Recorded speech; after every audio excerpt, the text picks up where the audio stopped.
My name is Sam Danoff, and today is Friday, October 27th, the year 2000. And I am conducting an interview with Jerry Lewis. L-O-U-I-S. No, it's L-E-W. Oh, I'm sorry, yes. And we are doing the interview on his yacht in the harbor in San Diego, California. And here we go. Bayless came all the way from Miami, made all the lights. Listen, Yeah. Jerry, tell us when you were born, what your name was when you were born first. I think I was born 74 years ago in Newark, New Jersey. As a matter of fact, it was such an event that they now have a huge sign on that hospital that says 3 blocks to the Holland Tunnel. 3, 4. I was born at the Memorial Hospital in Newark, New Jersey, which was exactly 3 blocks from the Empire Theater where my father was appearing. March 16, 1926. I was named Joseph Levitch at birth, after my grandfather. And my dad hated the name, so he called me Jerry. Levitch was the family name of a family that brought the bagel to the United States. My great-great-grandfather was the Levitch Bagel Corporation, which is still in existence in Elmira, New York.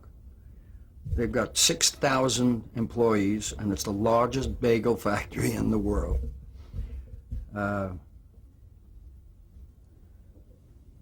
Yeah, I was born. Tell me your father's professional name and what he did and what his act was in show business. My dad was Danny, Danny Lewis, and he was really, he was a master. He was an incredible performer. He was a combination, I would say a combination of Jack Benny and Al Jolson, because he had Benny's pizzazz, he had Benny's class. He also was part skeleton, because when he was funny, he was hysterical. But my dad was the handsomest man. I mean, all of the women in the Borscht circuit went crazy for my father. And when he would put a hat on, this handsome man turned to this, duh. He was wonderful. I would sit in the front from the time I was 5 years old and watched everything. And today, when I do a concert, like at the Orleans in Vegas, I do 2.5 hours. 30-piece orchestra, and I walk out and I do 2.5 hours, and it's everything I ever saw my father do. Not quite as good, but it's accepted. He was the ultimate performer, did it all. Everything from music to mime to monologue, sang like a bird. And my mom was his accompanist. So the music in my life and my dad's training, without us ever giving me a lesson verbally, all I had to do was watch him, and I emulated him so much. But he made sure that he made me change and find my own little Grinch, as it were, and he never wanted me to do what he did exactly. Take what I do, that's fine, but now use your own imagination. And he was a wonderful teacher. He worked in the Borscht Belt primarily. And people would say, you should be a big star, you're so talented. My father would say, I'm very happy here. I feed my wife and my son. We're here in the mountains for 10 weeks in the summertime. They have a roof over their head. He plays, has a wonderful time. What do I need? He never had any desire to get any larger. He had no aggressiveness in him, and he was a satisfied man. I used to say to him, Dad, my God, you could have been. He said, I was. What do you mean I could have been? I was the happiest man on the face of the planet, taking care of my family and performing. What would it be if the performance paid me $50,000? Would I enjoy it more? No. Why? Drive one car, eat one meal, one son. And he was so satisfied that it used to aggravate me. Tell me at what age you began to watch him and go to performances. Well, I was from in the womb. Make it a declarative sentence. Make it a declarative sentence. You started to go. I think I started to see my father work when I was able to sit up late, maybe 4 years old, 5 years old, when my mom would let me stay up there. Shows in the mountains, I guess, were at 9 o'clock. And I watched everything he ever did. And that went on until I was probably 12, 13. I was just getting out of high school, second year of high school. 14. I was already being paid as a professional in burlesque. I was playing the Casino Theater in Toronto at 14. And, but what I learned in those years from 5 through 12, I mean, there's not a university in the world that could give me the education that I got. Because remember, I saw my dad on the stage, but then I saw my dad off the stage. And I was in awe of him. He was my hero. I mean, I would watch him defer to others. I would watch his sensitivity and his kindness to people. Sometimes I thought he was overly kind. But you can't put that definition on it because it was real. And I watched him as a man conduct business and conduct his life with other people. And the hero worship syndrome was there. I mean, that was my dad. My God, what a marvelous thing. I just wish all kids in the world felt that way about this being that was larger than life. And I really miss him a lot. We used to have such marvelous talks. Tell me about it. Were there any other relatives you were close to? Oh, my grandmother, my grandma Sarah. Oh God, I mean, I had a love affair with her. She was the wisest woman. I used to think if I went to the Vatican, and you see all the apostles up there, she'd be one of them. I saw my Jewish grandmother standing between Peter and Fred, or whatever their names were, you know. And she would say things to me like, the whole family, sweetheart, thinks you're crazy. But I know better. You're crazy like a fox. You're using all of them for an audience. They tell you what you're doing is good or or it's not, and it's terrific. But they think you should be put in a home. The family were really, really uncertain as to my mentality, because I did everything so physical. I mean, my Aunt Rose had a chandelier that was put in her home, and they put it in like they were waiting for an earthquake or something was going to happen, and they wanted to be sure it was in. Well, they built beams and locks and chains, because this chandelier cost maybe $2,000-$3,000 in those days, right? And I would swing on it. Oh God, what I carried on. I'd have a banana and I'm swinging on it, and they're trying to eat, right? And I'm over their head, and naturally they thought I should be put away. But then my grandmother was there to say, it was fine, it was fine. Because I had so much remorse, because the family really made me think I was abnormal. They really did. They all, of course, found that I was right years later. All of a sudden, when Dean and I got together, I had family I never knew. From North Dakota, a family. How does that happen? Alongside all of this, there was school. Tell me about school. Well, I went to school like most kids, but I was traveling with my father and my mother a great deal. In the first 5 years of school, that was probably first grade through 6, I was traveling with them a great deal, because my dad wanted us to maintain the family unit, and I was in 5 or 6 different schools around the country, which made it very difficult. Difficult for them, difficult for me. And I couldn't wait to get out of school. I hated it with a passion, because I had things to do, and I was figuring the world was running away and I wasn't part of it. Fellas, Joe, Scotty, we're shooting. Talking in the background doesn't make it good. Now, what'd you say? Were you ever expelled from the school? Yes. I was expelled in the second year of high school. For what? Well, we had a principal named Alfred Herder. Mr. Herder felt that the Jews should go back to Africa. I used to say to him, that's not where they're from, but that's what he used to say. He was an anti-Semite, of the first order.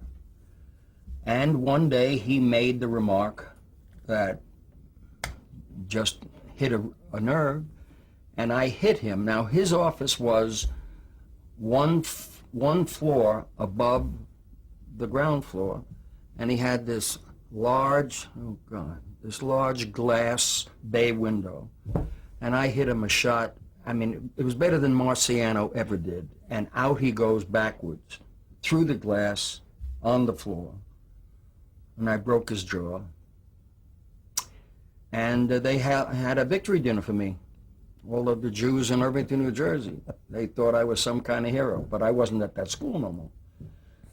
So I completed my education at the age of 16 and quit. But he was asking for it. I mean, there was every kid in that school with me that wanted to deck him, and it was wonderful. He has great-grandchildren that I'm trying to find. I want to deck a few of them, too. I guess you wanted to be an entertainer from the beginning, or was that a conscious thing of yours? Oh, yes. All the mimicking and the jokes and stuff? But I had my great love was for my father's physicality. I didn't realize that singing meant anything, and I didn't realize that having the talent to play the piano, which today I dread that I didn't let my mom teach me, because it would have been a great tool. I mean, Victor Borge is a perfect example of what a man could do with a piano and comedy. But I watched my dad's physicality. He was brilliant. He had body languages that were, I mean, he had a half a dozen of them. When he did mime, his body was one way. When he was singing, it was another. And I wanted so much to do physical, visual comedy. So much so that I wouldn't think in terms of jokes. And at 14, I didn't have that many options. So I was doing a record act. And it enabled me to do facial expressions and physical movement. And it was a great act to get started in. But if I ever finished a recording and I had to say, ladies and gentlemen, this next, I never said anything. I went from one segue right to the other, just so I didn't have to talk. At the Belmont Plaza Glass Hat, they billed me outside the hotel as Jerry Lewis Sotto Voce. Oh, wonderful. I thought that was beautiful. I didn't know what it meant at the time. But I did all of the physical stuff I possibly could, and I did the act, and I did it to a fairly well. Describe what a record act is in case. Well, a record act was an extension of what they did in motion pictures. In motion pictures, people know that in order to shoot a scene with a man singing, they have to do it a number of times. You could never sing it live, and of course, audio sound doesn't apply itself perfectly to the vocal. So they record prior to the picture, and then the actor or singer mouths to the recording. Well, that's what I did. I did Frank Sinatra. All or Nothing at All was in my act, and I was 14. Go No, I was going to wind up being one of his best friends, and he was going to be one of my best friends. But at the time I did All or Nothing at All, and I played the Laurel and the Pines on the Borscht circuit, they paid me $15 for that gig. Now I just did an arrangement of Sinatra's that he had given me at the Orleans, and I'm still making $15, but it's a wonderful thing over all those years. Tell me about the Browns and how influential they were in your life, Browns Hotel. Well, the Browns is where my dad worked, and I at that time was about 13 years old, and I was working as a busboy. My dad got me the job, and then they had an athletic director who had a heart attack, and now they had no athletic director, so they said, you can do that in the afternoon. So I was a busboy in the morning, a busboy at lunch, then I would do calisthenics. I weighed 72 pounds. I mean, it was like a pipe cleaner giving calisthenics, right? They threw the medicine ball at me one day and broke both of my shoulders from this medicine ball. I did that, and I would work with my dad at night in the casino during the show. I would do one of my record numbers or something. And I had a wonderful, wonderful time at Brown's, and they were very supportive. They ordinarily would never allow a worker on the staff be in the shows that were really done. My dad had an entire repertory company, and they did wonderful shows. But if Aunt Lil and Uncle Charlie weren't my dear friends, I could never have gone on with my dad. They wouldn't have allowed it. But because it was me, they let me, and I had an opportunity to really test the water. And I stayed loyal to them for 50 years. They put large signs on the highway going up to the Catskill Mountains. Brown's Hotel, Jerry Lewis's favorite resort. They had my picture on it. And they could do anything they want. That was okay with me. They named shish kebab after me, the Jerry Lewis shish kebab. He used to love to eat. I never ate shish kebab, but if that's what they want to advertise, that's okay. And I would do a show once a year for Aunt Lil. I would go up to Brown's and bring my staff and my musicians and everybody, and we would do a show one night every year, and I did that for like 30 years. The Borscht Belt, people just tell everybody exactly what the Borscht Belt was. The Borscht Belt was a community. It was a community within about 30 square miles of 130 hotels. And the hotel was, for $55, you could have room and board for an entire week. And if you bring your child, it's $55 for you, $55 for the parent, and the child is half, and sometimes nothing.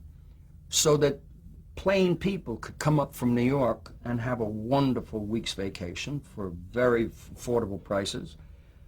And they had shows at night, and they had 3 meals a day, and they had beautiful accommodations, and there was boating and swimming and golf and all the things you could do. And the Borscht circuit was that at lunch you'd have borscht one day, you'd have dairy products for lunch, and in the evening you would have meat products. And the food and the dietary, the cuisine was magnificent. They would get chefs from all over the world to make Jewish food. And I mean, the people that paid $55, you would see a man sit there and order the second entree, let me have another half a chicken. Wait a minute, another half a chicken. You had 3 pieces of chicken already. At these prices, I'm going to have chicken, and I'm going to have soup and maybe a salad later. And I think maybe I'll eat what he's leaving over also. I'll have that. And I mean, it was usually a guy that looked like Raymond Burr, and he would come into the dining room. The dining room opened to 6:30 for breakfast. He was there at 4:15. He was having juice already and coffee and a few Danish, and then he would have breakfast when the people came in. And they really took advantage of this wonderful, it became a family in a week. Husbands were fooling around with other wives, wives were fooling around with other people, and the husband would come up over the weekend, "Oh, sweetheart," and everyone in the dining room would go, "Oh, sweetheart," little does he know that she's been fooling with the Mexican musicians. And it was like that. But the education, I mean, the time of your life, a brilliant book written about the Borscht circuit. There was so much to see and so much to do, and the very nature of society was there for you, and our culture was there. And although a lot of people had this misnomer, it was Jewish Alps, the Catskills. No, not necessarily. They were on the other side of the Catskills. There was a whole Gentile community that did the very same thing. But we had the opportunity of working at a hotel at 7 o'clock and driving to another hotel for an 8:30 show and another show at 11. And, you know, you get $15 for one of those nights, one of those shows, and you get 3 of them, you got $45. And for a 14-year-old kid in 1942, it's a lot of money. $45 on a one night on a Saturday. Then on Sunday you might play 2 hotels and pick up another 30. You're in $75 for the weekend. Now the thing that was so wonderful for me was that I was a part of the busboy team. There might have been 25 busboys in this huge dining room. And you would be working to 60 people. 10 tables of 6, let's say. Now the waiter would always get $20 tip for the week, and the busboy would get 10. My waiter made somewhere between $400 and $450 a week in tips, and I was getting $850, $900 in tips. The other busboys were getting a couple hundred. I was getting $850 or $900 because I knew everybody's name, And I played to every individual when I would serve them their coffee or clean the table. I'd do 3 minutes here, 2 minutes there, physical, funny, laughing. And then the tips are coming to me, and my Aunt Lou would say, don't tell Smitty, the waiter, don't tell him what you made this week.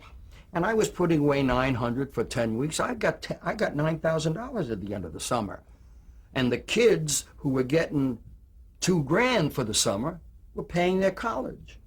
I was taking that money and buying Al Jolson records. I was in great shape. Then I could get extra money if I served tea at 4 o'clock in the afternoon. That was a tea girl's job. Well, I would do shtick with the head dress they wore and the apron, and I would serve them tea. Did you want to have a petit four or maybe just a cookie? And I would do bits there, and now I'm getting tipped from the people that were not at my station that tipped me, but these were people who I was serving in the tea room. So the $900 I got from the dining room, I put together with the $300 I got from them. I was really doing big business. I was making more than my father. My father's deal at the hotel, I think he was getting $750 a week with room and board and my mom and his son. I'm making $900, and my father is the headliner at the hotel. And he got an extra $350 for working and rehearsing the repertory company. So he was doing very well. You know, he was making a G note a week, very close to what his son was getting. But when I added the tea room, I was making more than my father. And he was the proudest man in the world. That I finagled a way to make that work. I worked hard. I was in the kitchen at 5:30 squeezing 2 crates of oranges. I mean, that's how I got this for the first film that we did. Cy Howard and I wrote this occupational hazard of squeezing oranges, and I had told him about Browns, and that's how we got the character for the first movie, squeezing oranges. Hey, I can't from too many, and now but it's gonna be fun. I would do coffee making, an urn with 800 cups of coffee. Because everyone would take 3 or 4 cups of coffee, because at $55 a week, they're going to have plenty of coffee. And from 5:30 till about 7, we were prepping breakfast. So I would stay out at night because I'm a young kid. I'm 14. I'm starting to see ladies. Get to bed at 1:30, and I'm up at 4. Until about the 3rd week when you're starting to drop the dishes, you know. It was incredible. It was incredible. Let's talk about the meeting with the... Hold on a question. I hope it's one of ours. Sun's coming out, Michael. No, it won't happen. Okay, you can ask it. Okay. Let's talk about how you came to know Dean, meet Dean, and talk about him, and you know, and of course the importance in your life. And how old were you then, and how old was Dean, and all of that stuff? I was 18 when I met Dean. No, start. Dean and I met, I was at the Belmont Plaza Glass Hat, appearing in the Glass Hat. It's so funny. Frank Sinatra's mother adored me. She loved what I did in my act and adored me. And she just told me every night. She was there 4 nights a week, having dinner in the Glass Hat and watching my show. She said, I'm going to bring my son in. He's going to love you. I don't know who his son is. And Frank hadn't really hit yet. I'm talking about 43, 42, I think. I was 16 at the Glass Hat. And I meet Dean, who was on WMCA sustaining 15 minutes every day, 5 days a week. And he was staying at the Belmont Plaza because the station owned the hotel, or the hotel owned the station, and he was able to stay there for nothing. He wasn't paid, so therefore they got to get him on accommodation where he didn't have to pay, and he was doing fine. And I met him in the coffee shop of the Belmont Plaza Hotel one day, and I was sitting at the counter having a very loose egg salad sandwich, and I bite the sandwich, and most of the egg salad is now on my shirt and tie. And I look around, and there's this handsome guy sitting there, hysterical. And I laughed because he laughed, and I looked down. He said, "Lick it."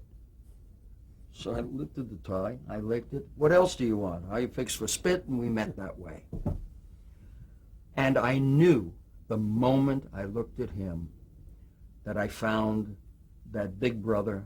I found a friend.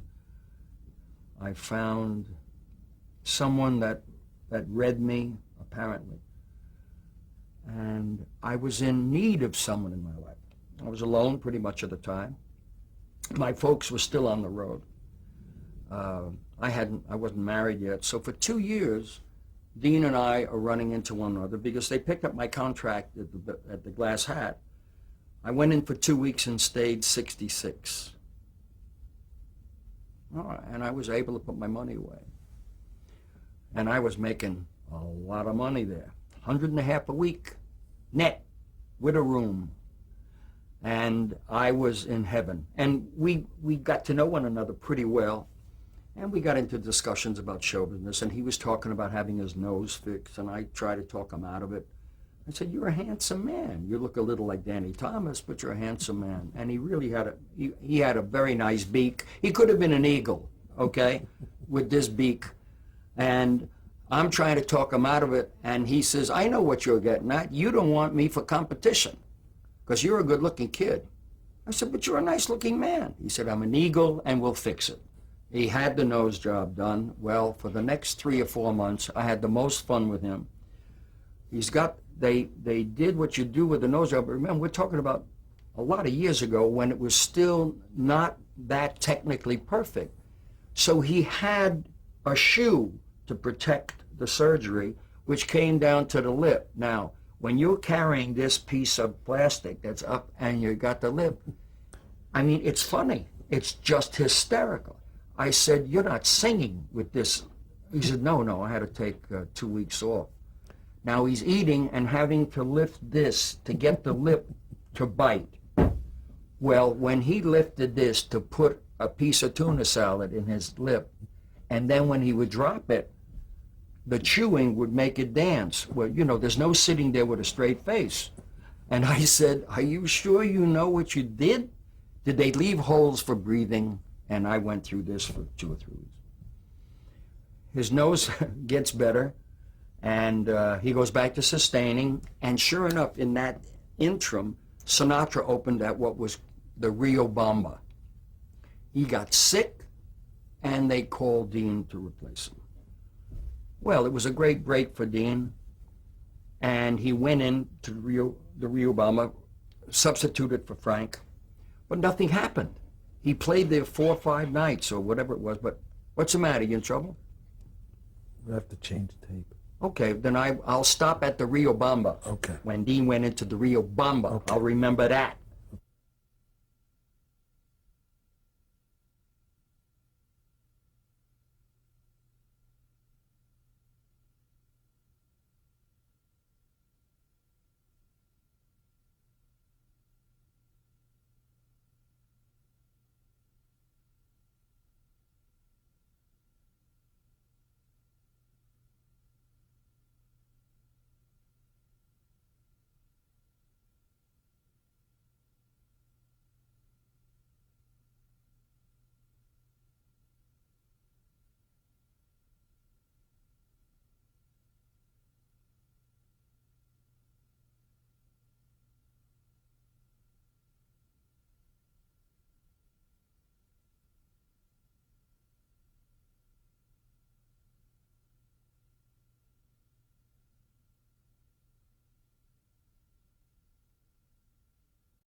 Okay. Okay. Okay, let's pick it up with the story of you and Okay. Dean. So Dean plays the Rio Bamba. I don't remember if it was 2 nights or 3 nights. Frank was out with a really bad strep throat. And he did terrific, but nothing happened from that. And I was so disappointed. I was there. He did great. He really was terrific. But, you know, when people buy a ticket to see Frank Sinatra and he's not there, they tend to be a little less appreciative. And when I say he did great, he maintained his... I'd have been a nervous wreck. And when Dean was nervous, you were never able to tell. And I was really disappointed nothing came from it. And then he was back on radio, and now it's been a year and, oh, I don't know, a year and 10 months that we've been friendly. And one night, I went to Leon and Eddie's for the celebrity. They had celebrity night, Leon and Eddie's, where everyone in New York was there. And I don't know if I ever told you this, Sam, but it was it was like in a movie. They announced my name at Leon and Eddie's. What? And there was 4 people clapping, heard my name, you know. It's the worst sound in show business when you just hear 3 or 4. The last thing I heard was a cricket, like... I don't know what to do. So I get up and I take a bow, and Sonny King is emceeing Leon and I. Come on, let's get him up, folks. Let's hear it. And then you heard 5 more. Well, I was dumbfounded. So I get up and thank you, ladies and gentlemen. I don't talk because I do a record act, and I don't know why they asked for me to come here. Unless they thought I had my records. I don't have them. So I'm glad to be here. And it's nice everyone is glad. And I ran out of air and words. And Dean jumps up on the stage. Hey, I saw you at the Belmont Plaza the other night. You were terrific. I was. Yeah, and we're working together. The audience thinks it was a setup. And we did 10 minutes, and it was incredible. And it was all about, where do you get your records from? I said, from the store. What store? I don't know. But, and who carries your needles? And whatever, I have no idea what we did. It was terrific. They asked us to come back the next Sunday. Then I go to Atlantic City. I don't see Dean now for... He went to the Rio Cabana in Chicago with Buddy Lester. I go to Atlantic City, the 500 Club, and a singer called Jack Randall had a strep throat, couldn't go on, and Skinny D'Amato comes back to me and says, we got to get another act, you know, you got any suggestions? I said, no, I don't know. You want another singer? He said, no, not another singer. I said, but wait a minute. I know a singer that's not only a singer, but I also do shtick with him. So you'll be getting 2 things, the singer and the guy that I'll do more than just a record act. I didn't know what I was talking about. Dean Martin. Dean had just come back from Chicago, was in New York doing nothing, and they called him. He came to Atlantic City. The first night he goes out and does 3 songs. The orchestra was 6 pieces, fife and drum. I mean, we're talking about a small little place. Sat 200 people, the 500 Club. And Dean and I are doing this first show. He does his 3 songs, I do my 3 records, and we're off the stage. Skinny comes backstage and says, where's the funny stuff that you were going to do with him? I said, well, you know, we have to warm up. Warm up, huh? If in the next show, which is on in an hour, you don't do something together, you both have cement shoes. I'm eating a pastrami sandwich, and I tore the bag in half, and I used a pencil that was laying on because the dresser was a nail, so you can see what we had there. And I'm writing on this pastrami bag thoughts, thinking back to my dad. What could we do in the next show? And the stains of the pastrami are on the bag. The bag is in my safe at my bank at home. Still got that bag with the rundown of things that I'm thinking. And I'm now going to sit with him and tell him what I'm thinking. And I did. And we went out in the second show and did 2 hours and 40 minutes. I had the bag on the piano, so I'd remember what next shtick was that I told him about. Now, I have to say this about Dean, and I've said it all of my life. He had a brain like a univac. He would soak up what you're telling him, and he was incapable of forgetting it. I said to him, if you just sing, gee, would I love to see that old gang of mine, my old gang of mine, I'll put on a busboy's jacket. I'll come out with my hair. My hair was like up to here. I looked like Ann Miller. I had such a head of hair. And it was terrible about Ann Miller. Did you hear that? She fell down and broke her hair. Wait. So I've got this hair, right? And I put it in my face and part it with grease.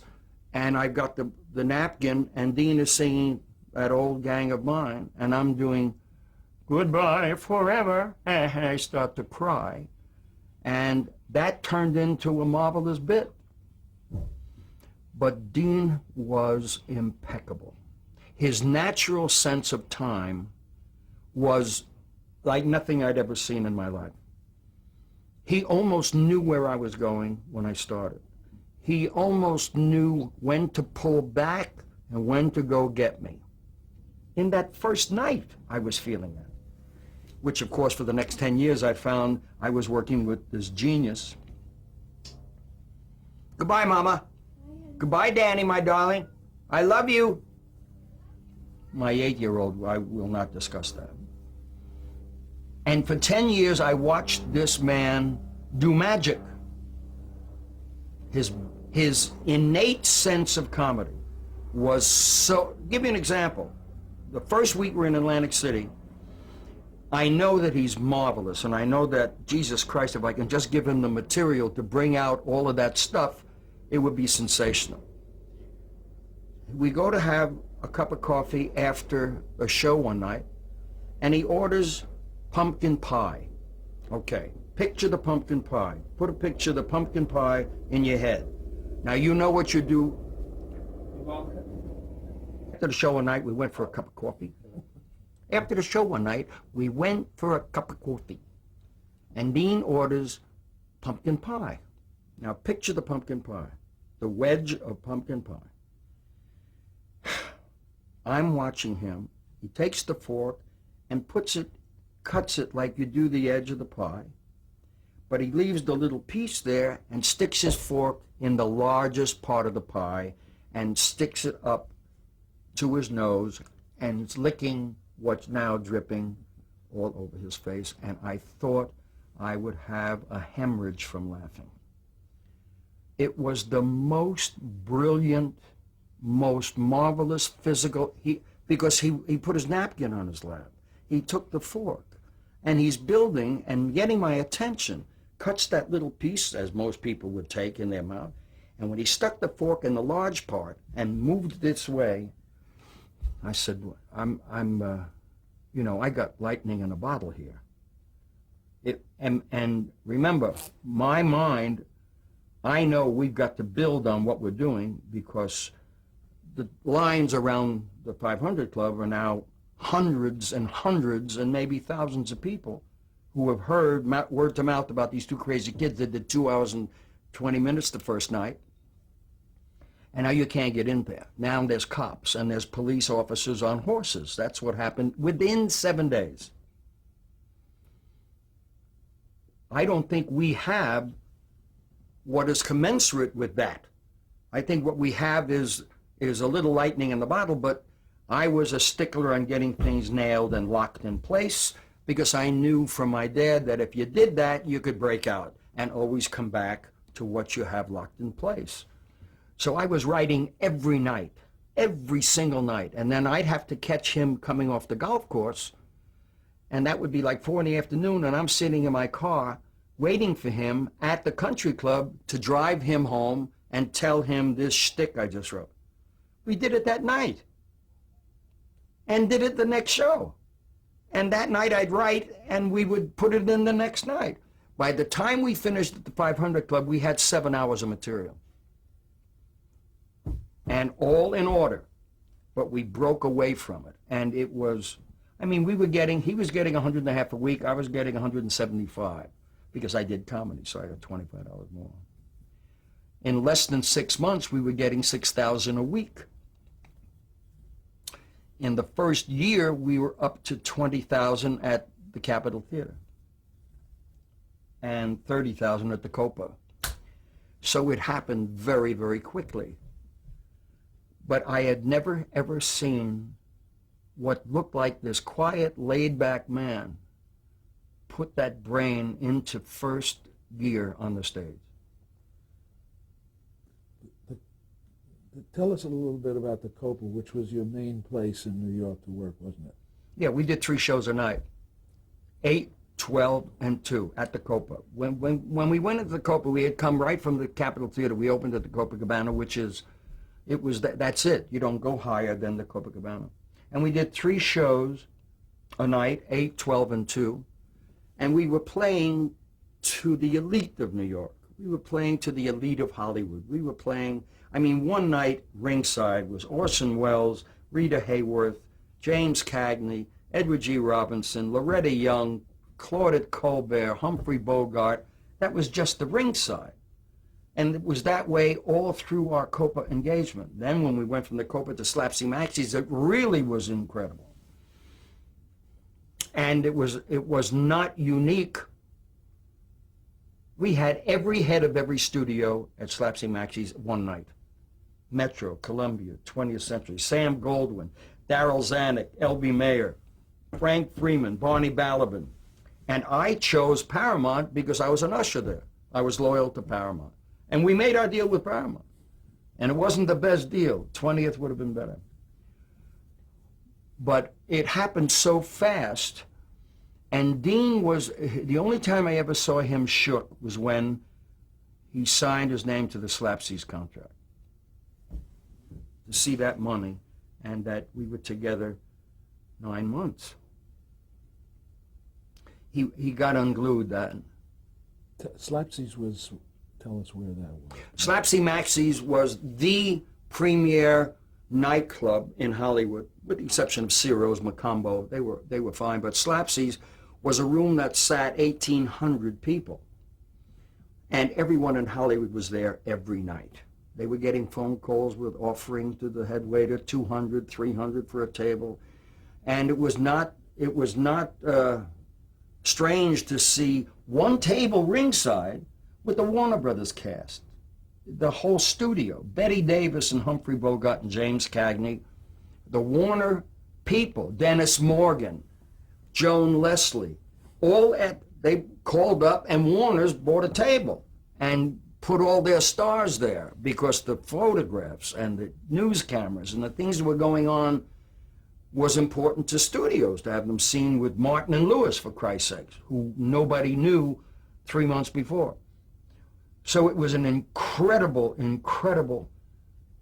I mean, the manifestation of talent and being and the inertia, the speed and the energy that was coming off of us affected everybody.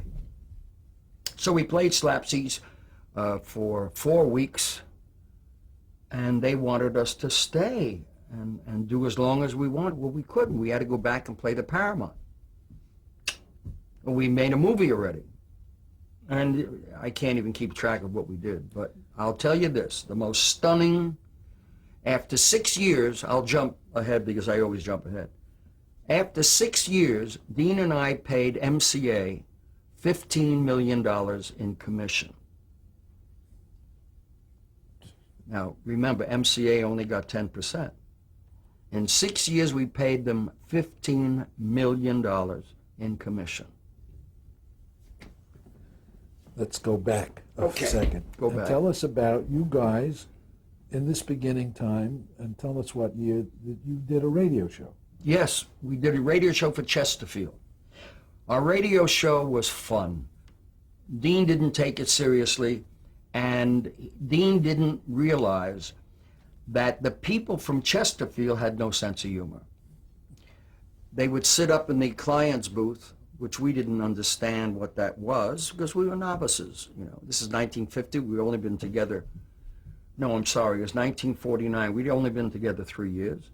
And these clients are up there, and he thought it was funny to bring his Luckies out and light his Lucky Strike before he does his song on the Chesterfield program.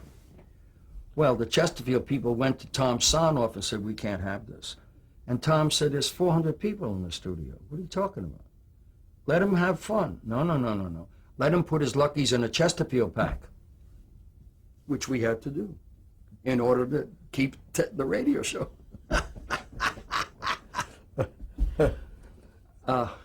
Your act was a very physical act. How did you tell us about how you accommodated what you did for a radio show? Very badly.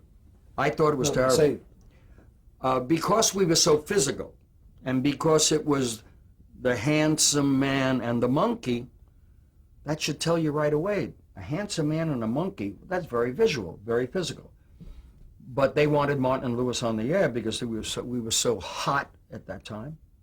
And we were doing radio jokes like Bob Hope did, or Benny, or Burns, and you'd have Lucille Ball on, and you'd have Clark Gable as a guest.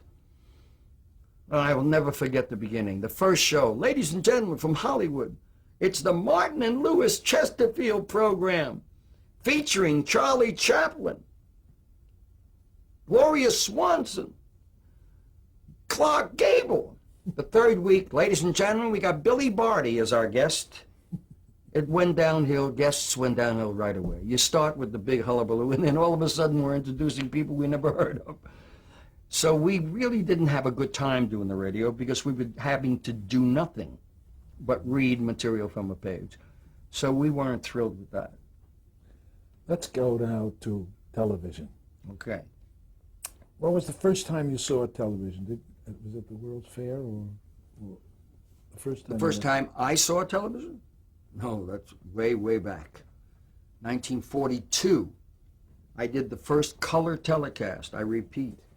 No, the World's Fair was 1939. I didn't see anything there. I was on television in 1942. Now, people didn't have a television set till 1948. I did the first color telecast in 42. The summer of 42, Eileen Woods, Bill Robinson, and myself did a color telecast that was beamed to Princeton University for Albert Einstein to see. Okay? Color in 1942. Black and white didn't come to the country until 48.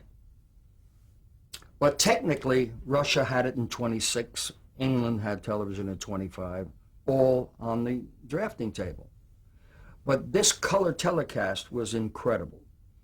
And we were taken by bus from RCA, New York, driven to Princeton to meet Albert Einstein, who had watched it live. And they beamed it just to Mr. Einstein. And I'm having lunch with Albert Einstein.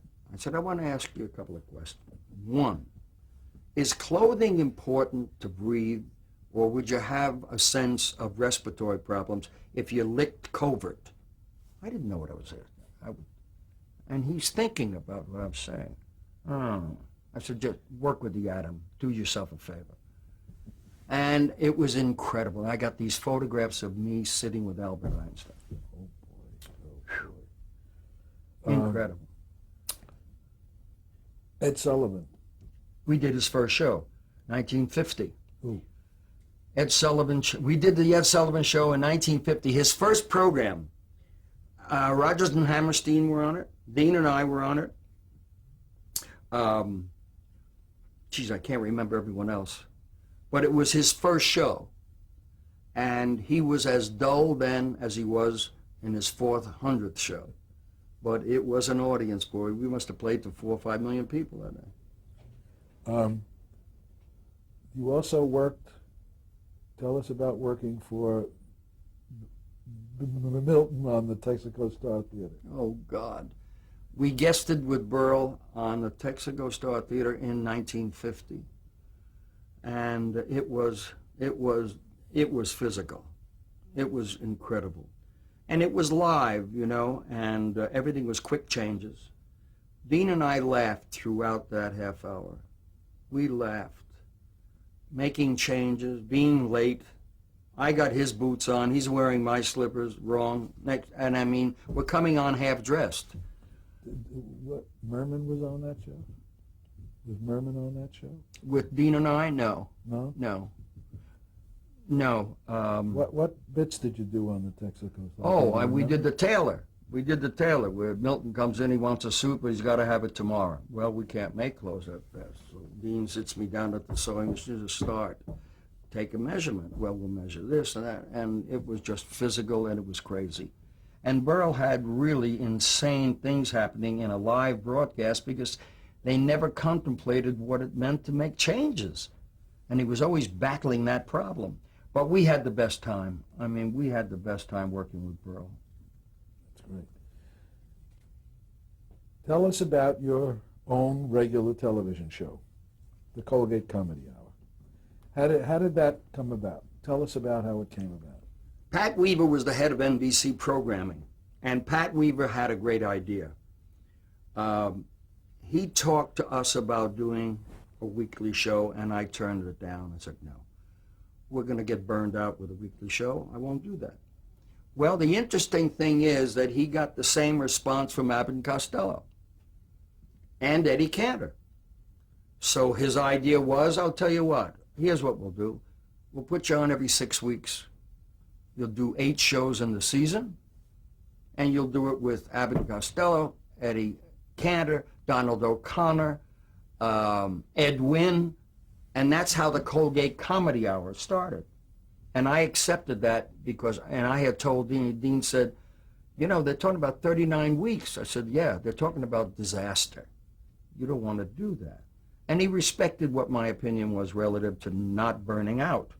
So we did the Colgate Comedy Hour, and we were on against Sullivan on Sunday nights at 8 o'clock, and we beat Sullivan 48 times in a row for the 8 years that we did it, or the 7 years we did it. Nobody beat Sullivan. Nobody.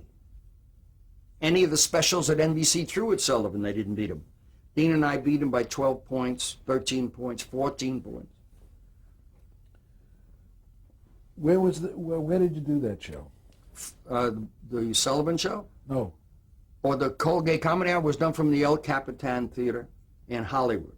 We did, all of the Colgate Comedy Hours emanated from either the El Capitan in Los Angeles or the International Theater at Columbus Circle, New York. Describe the first, talk about the first comedy hour, the bits you did. There was something about the motion picture industry's lack of ticket sales due to the rise of television. And what was the industry's reaction to that? And initially, how was the first show? Talk about the first show and its initial response from the audience. Well, you see, we were not the ones to get any kind of a gauge from, because we were so hot that anything we did, we had to view it. So in the first Colgate Comedy Hour, we had the largest audience of any of the Colgate Comedy Hours ever had, or ever would have. And it was a tremendous success, and we were getting all kinds of laudatory stuff from the press. And NBC wanted to make another deal with us in another way, and they were throwing telephone numbers at us. And it was very successful, and what we did was we wrote 2 sketches. We did an opening for Martin and Lewis, 2 sketches, 2 songs for Dean, and a wrap-up. And before you knew it, you were into 56-20, and you were out. The workload of getting it all on and getting it in, because we were working live too, was terrific. And you know, we went off the air at 9 o'clock on Sunday night, and at 9:30 I had a production meeting for the following week. You know what that is, Sam. And it was not for the following week, for the following show, I'm sorry. And it wasn't as tough on us as it was for people that were doing weekly television. But even so, we were doing one every 6 weeks. It still started to bear down on you. But we took most of what Martin Lewis did physically and worked it into the television program. And I was so nuts, and I was out of the rules, and I never hit the marks, and I was into the cameras, and I was the first one to bring the camera to me. I go to it, and I knew the importance of physicality. And we were good together on it. We knew when to pull back and when to feed one another and when to get up close. And it was incredible. I mean, we would do a show and then play on the fur market tour in Texas. And we were playing to 20,000 people in an auditorium every night. 20,000 in Lubbock, 20,000 in San Antonio, 20,000 in Dallas, 20,000 in Houston. Then we'd go back and do another show, or we'd go back to the movies. I mean, we never stopped. We never stopped. And before the break, we had $200 million in contracts the day that we split up. Were there things that you did in your act that you tell us about, some things that you did in your act that you couldn't do on television, that they didn't say you couldn't do? Was there anything?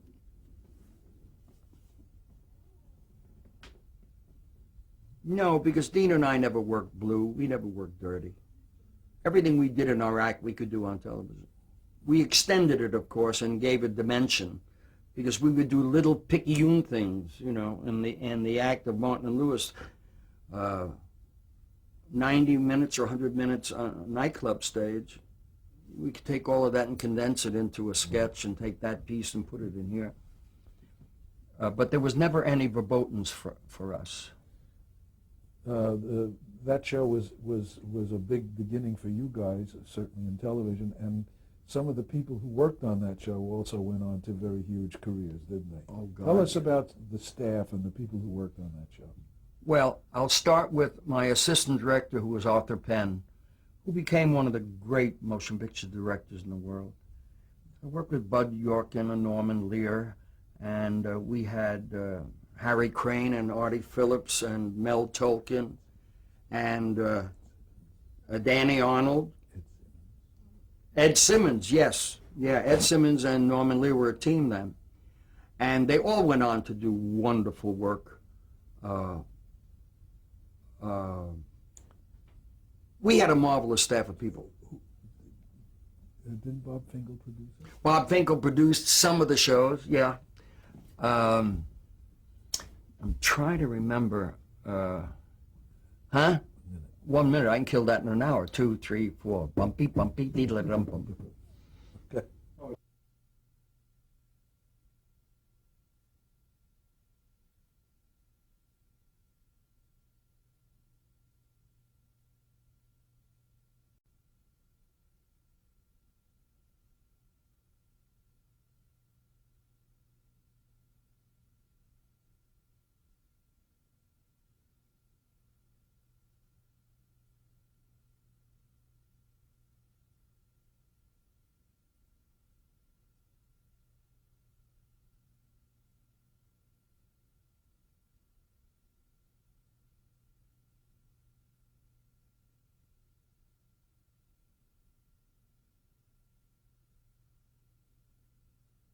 Okay, we're talking about the Colgate Comedy Hour.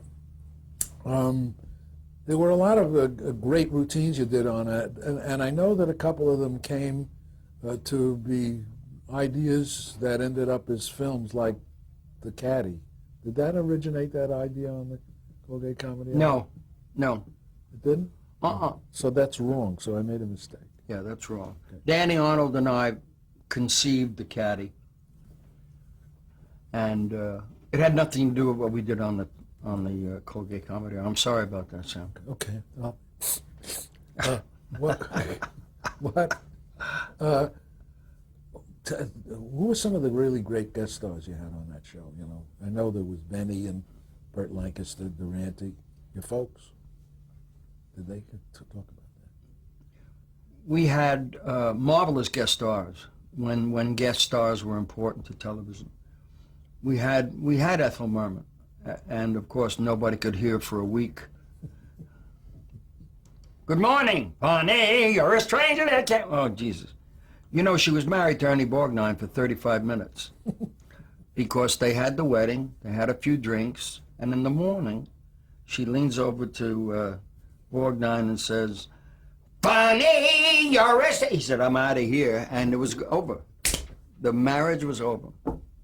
We had Burt Lancaster, we had Jimmy Durante, Jimmy Cagney, we had Bogart, Betty Grable, Harry James, oh my God, on and on and on.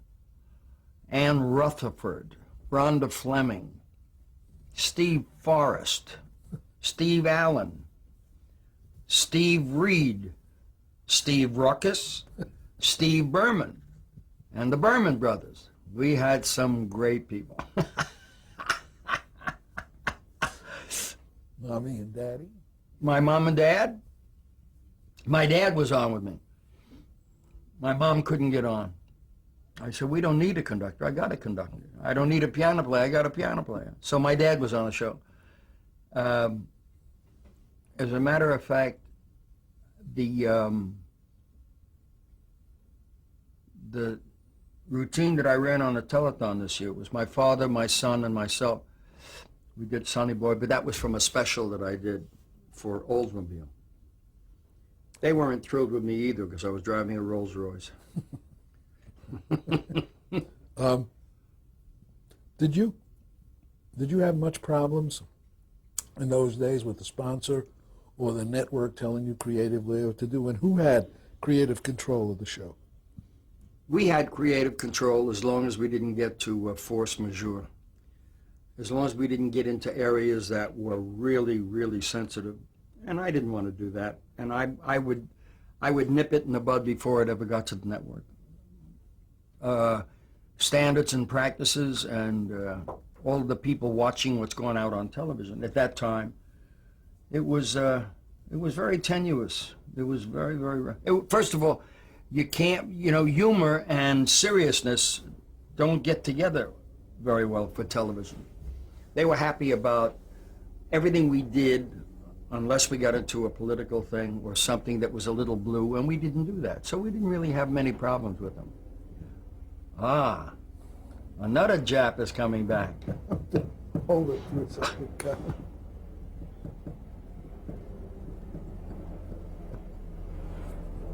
That would get you in a problem.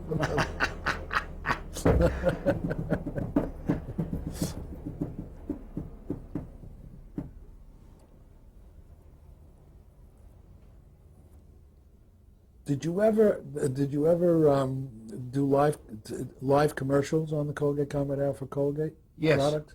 Yeah. I did live commercials. We did it once. We did a live commercial once. And the mistake came. Dean did the setup. Colgate is the most marvelous, most wonderful. Don't you agree, Jer? Yes. Brush your teeth with Ajax, la-da-da-da-da, and that was that, okay?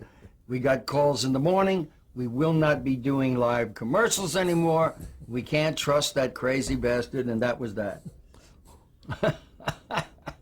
Why the show lasted about 5 years? 7, more like 6. 6. Yeah. How come? Why did it go off? Well, we were tired. We were really tired. We were working so hard, and we couldn't give it the same energy and the same pizzazz that we did at the beginning. And we were now working. I mean, we were doing 2 films a year. Each film was a 10-week proposition. It's 20 weeks of 2 films. We were doing the Copa for 4 weeks, and Mr. Siegel, you're regal, you eagle. And we were getting very tired, plus the fact we didn't want to burn out. So we just walked away from it.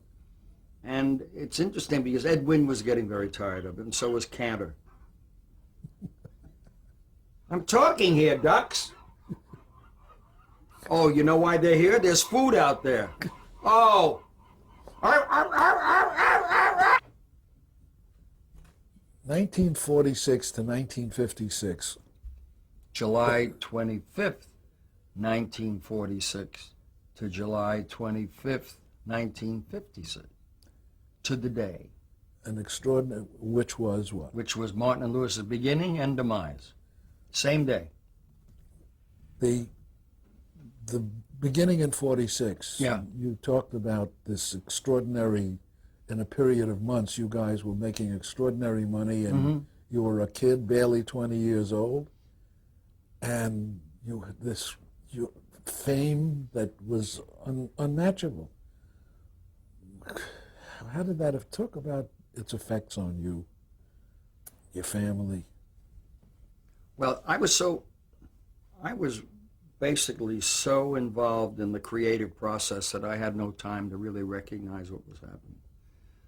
I mean, I knew I could go into a jeweler in Beverly Hills and buy something I couldn't have bought 3 years before. I knew that. I was cognizant of the fact that I bought a $500,000 house in 1947 that I couldn't have done before. But other than that, you know, I didn't go through what a young kid hitting it as well as we did goes through, except that I owned 14 cars at one time. In 1949, I owned a Ferrari, a Maserati, a Lincoln Town Car, a Lincoln Stretch. I had a Bentley. I had a Rolls. I had an Aston Healey. I had 14 cars sitting in my driveway. I had this huge, I bought Louis B. Mayer's home, and he had a parking lot that would accommodate 50 or 55 cars. 14 were mine.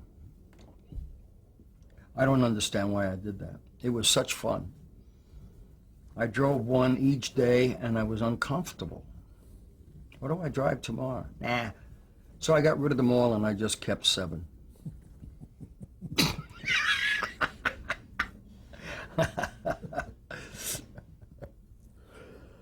Okay, let's talk about the pictures. You started to mention your first film, and the other films that you did with Dean. Mm-hmm. Go ahead. Start from the first one.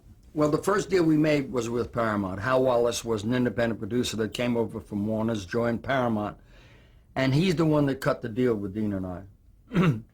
We were featured in a film that was made about a radio program, My Friend Irma, which we did with Diana Lund and Marie Wilson. And we were just added to what is already a basic script. And Wallace put us in almost like extra added attraction and introducing. So we did a screen test for Wallace. Dean was terrific. I was on my way back to New York because the screen test they had me make was they had me do the John Lund part of Al, straight with a hat, a fedora hat on, with a shirt and tie, and I mean the shoulders were here, and I'm supposed to talk like that to Marie Wilson. And if you looked at this footage of this screen test, you would know why I was on my way back to New York. And it was a very tenuous situation because it was so terrible that Wallace wasn't sure if he knew what he was doing now. So I went in to see Wallace and I said, look, Dean is wonderful and will be wonderful, but I can't accept this role. I'm not going to be good at it. What I don't understand, Mr. Wallace, is why would you take what you saw us do at the Copacabana and change that? That's what you bought, and now you're trying to make something other than that. Well, that's stupid. He said, well, what would you do? I said, what I would do is take what they did together and realign it, restructure it for film.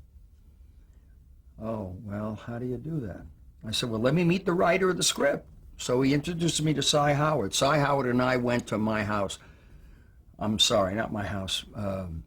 What later became my house, but I went to Palm Springs, and we went to the Miramar Hotel, and Cy Howard and I worked 2 days, and we came up with Seymour. with squeezing the oranges. I said, at least you still have Jerry being the crazy, weird kid, and Dean playing straight, and Dean can still portray the straight love interest for Diane, and we did that. And when we did the test of that, Wallace was ecstatic. He couldn't believe it. I said, it's simple. We're still doing what we did at the Copa, except we're in different outfits and in a different arena. It worked. And we did 16 films for Wallace and Paramount. And then after the break, Dean went to Metro. I stayed at Paramount. I made a couple for Wallace. I made all of the rest of my films for Paramount. And it was really exciting. It was an exciting time. They couldn't find me when we did My Friend Berman. I was either in cutting or in the camera department or in wardrobe or makeup. I mean, I had to learn everything. And the guys in the camera department taught me to load a BNC camera, which was the biggest thrill of my life. And then during the first couple of films, when we'd have to reload, the guys on the camera would ask me to come and do it. It's a hell of a chancy thing, because if you load it wrong, you can be in big trouble. What big trouble? It'll kick out if it's wrong, and you won't be able to roll. But I loved it. I had a wonderful time. And I had to know, see, the thing that Dean depended on me for was, why do we do that again? Dean and I knew that our comic rhythm and timing was perfect, and now we hear a sound man say, we're going to have to do it again. And because of my voracious curiosity, I learned what that meant. And then I'd say to the sound man, why do you need it again? And he would say, well, that line when Dean turns about. I said, but the entire spontaneity of this scene, you want to throw that away to correct an upstage line that probably won't be used? We can cut that. Oh, well, I just have to tell you. I said, thank you very much. And I never, ever did another one for a technician unless it was absolutely without question, you know. Because to lose the spontaneity and to lose the energy level that we did when we worked, it was take one all the time. And we worked harder. We prepped harder. We worked it out, and we did what we did and had it nailed. Then we go for take one. And it was incredible. How many pictures, tell me how many pictures you did with Dean? Before? 16. You did 16? I did 16 pictures with Dean, and I did 44 by myself. You guys broke up in? July of '56. You want to talk about that? Well, the breakup was inevitable, and I spirited the breakup. I mean, I was really responsible for breaking it up, because I knew that it was going to have its finality very quickly. Simply because if the tables were turned and I was Dean Martin and Dean was Jerry, we'd have split up maybe 5 years earlier.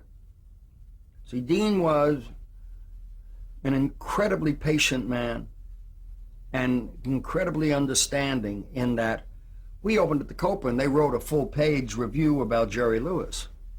I don't know that they mentioned Dean other than he sang a few songs. And he took that kind of treatment for 10 years.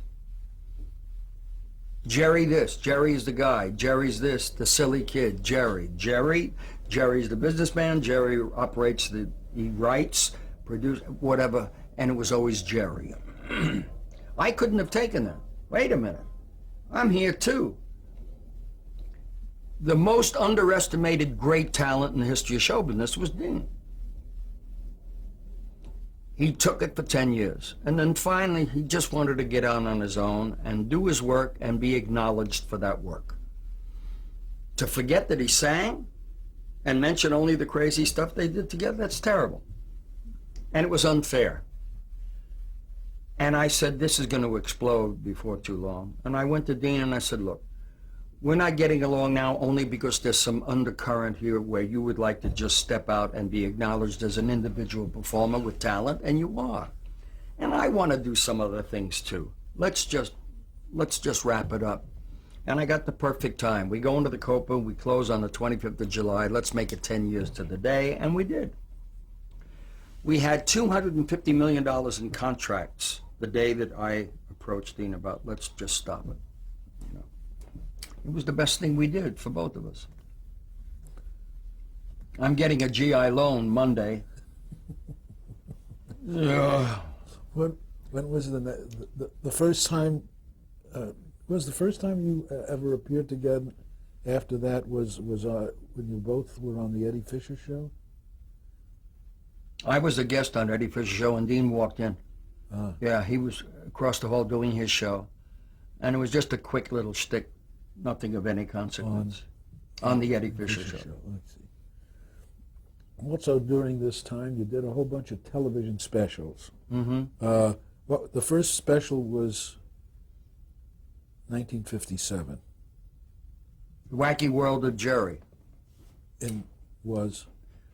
The Wacky World of Jerry was one of the first specials I did for ABC. And I had a pretty good bunch of writers. We did a hell of a show.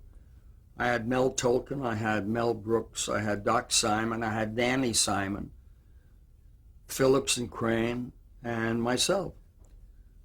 And was Ernie Kovacs and Jan Murray, were they on the show? Was that the show? No, I never worked with Ernie Kovacs. No. Mm. Jan Murray was on one of the specials, yeah. When he took my bike, Stanley. Oh, what did you do with Stanley? Wow.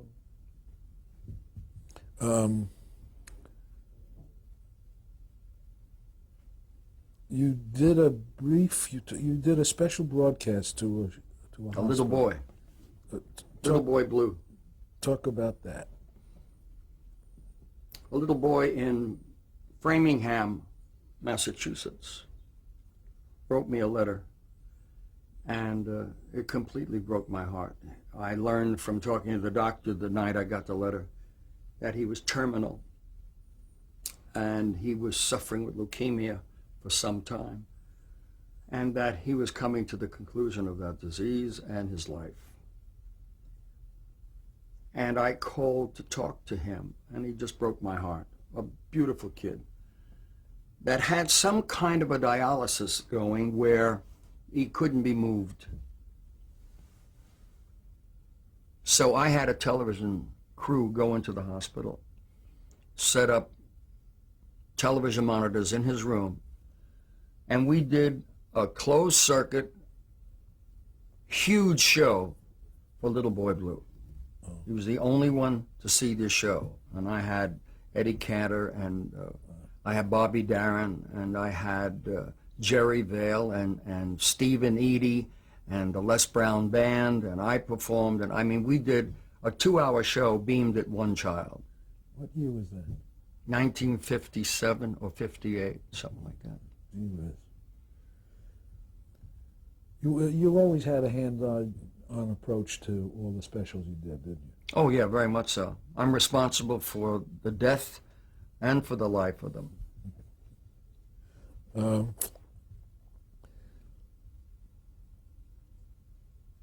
I have a philosophy that I dealt with that was very, very important, that whenever I'd sit with my crew and we're about ready to do a special, I'd say, now there's one thing that's very important, everybody. Let me make my own mistakes. Let me score, and don't get in the way of my taking the bow. If I go on my ass, I'd like you to hang around then too. So I was very strong about the creative process and how it happened, and very protective of the work, because what I got from my dad was, if you're going to go out on the stage, sweat. Don't go out there unless you're going to sweat. The people that buy tickets are entitled to the very best you can give them. Now, when I go into Vegas to this day, and I play the Orleans with 4 concerts, like next month, my contract reads 60 minutes. I do 2 hours and 30 minutes. That's my choice. The audience wants more, I give them more. That's my professional teaching, and I believe in that. And in everything that I've ever done, the hands-on was to protect, defend, and live or die with the outcome. You have to. Oh, it was his fault? No. I had great writers. I had great people that helped me do these shows. And if I went on my ass, it was because I came up short, which I did on a number of occasions. But when I scored, I never let anybody step on the stage with me. Let me take this bow alone, fellas. They understood that. You did a lot of other television appearances, Jared. I was on Rocket to Stardom. Person to Person? Yes, person to person with Edward R. Murrow came into my home. It was wonderful. Jack Parr? I did Jack Parr in New York. I've Got a Secret? I did I've Got a Secret when we were selling a film in New York. And Gary Moore Show? Gary Moore, I did a sketch with Carol Burnett on the Gary Moore Show. It was incredible. Two kids that were in love with one another on their first date, and they both were nearsighted. Oh. Well, that sketch with Carol, I mean, it was incredibly funny. You were also Hullabaloo? Hullabaloo with my son, yes. I had to be sure to get him on, so I went on. Batman? Batman, I did a cameo on Batman, yeah. And you were in 1959 Star Time, The Jazz Singer. Yes, I did the jazz singer for NBC. It wasn't received all that well, but it was a great idea. And the idea was a one idea. And how often do we know about that, Sam? When we get a notion, and that's all you got is the notion. It never moves anywhere. It doesn't extend itself. That's what the jazz singer was. Also, you were the host of the Academy Award for Yes. 3 years, right? Mm-hmm. I was the host for the long Academy Award. No, I'm sorry. I was the host for the short Academy Awards that went off 20 minutes early, and I brought 100 stars on the stage, and I held a dance contest to keep going. Arthur Freed was the producer, and I said to him, Arthur, I have a feeling that it might be wise if I rehearsed with the orchestra a couple of things in case. He said, look, you just MC the show, I'll produce it. We are perfectly on time. I said, well, that's fine, then you don't need any backup. I'm only telling you that I have my staff, I have my musicians, I'll get my music, we'll have some stuff prepared if that happens. No, we're right on the button, don't worry about it. We were supposed to go off the air at 11, and at 10:40, we're finished. 20 minutes of dead air is not something you want to be a part of. And I proceeded to do shtick and bits and talking to the musicians in the pit and asking someone in the audience if they ever won a prize. Would you, lady, be good enough to come up here and just touch my... I went on until I ran out. Then I called everyone on stage, and I had Clark Gable dancing with Ann Sheridan. I had Cagney dancing with Bogart, and we danced until we went off the air. And I took all the heat. Arthur Freed was sitting at Lucy's with his 3 illegitimate children, and they were talking and having a wonderful time, you know. Oh, Christ. What year was that? 57. Was 1957. Yeah. So you did it for 3 years, actually, the Academy Award. No, I only did it twice. Oh, I yeah? did it 57 and 58. Oh, 57, 58, okay. Something like that. Then you had another show on ABC Yeah. called The Jerry Lewis Show. It was called The Debacle. This was a... No, what It was a the show? live 2-hour show. On... I insisted on live, 2-hour show on ABC on Saturday night. And I'm responsible for that. I put it right where it went, in the toilet, folks. And I even flushed it. It was a very big mistake. I wasn't prepared. The dollars got in my way. It was something I had to do. Geez, I can make all that money and all of that. And I wasn't terribly young in 63. I was already a man. I should have known better.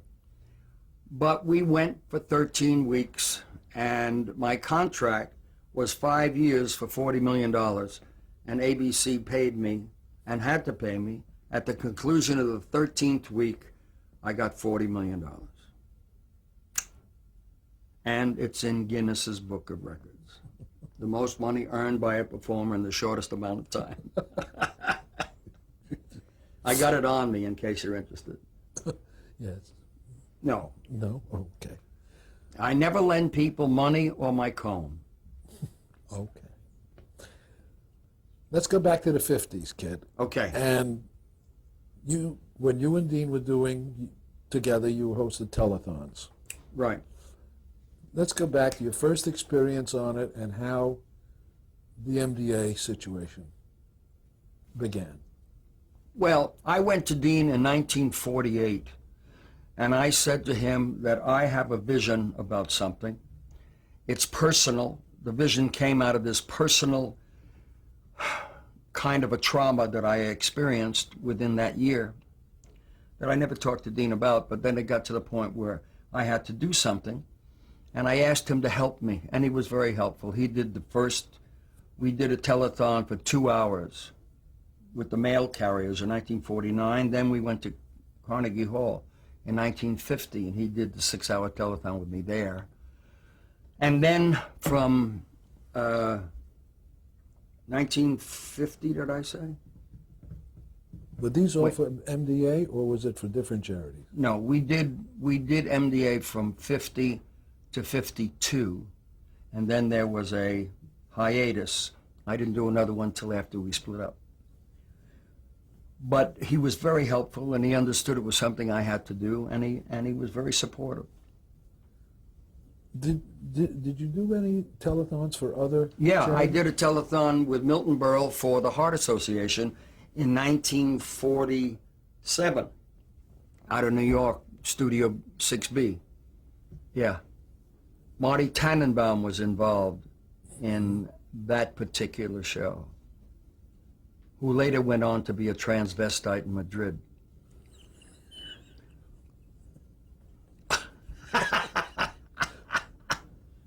Okay, let's stop for a minute. Okay. Okay.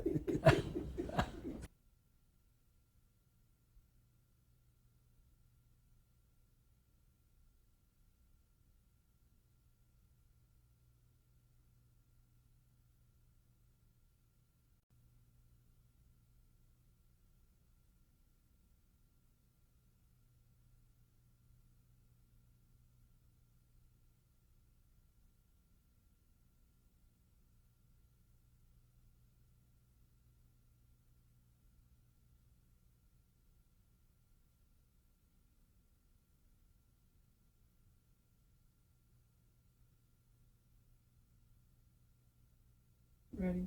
Are you kidding? So, Mr. Lewis, sir. In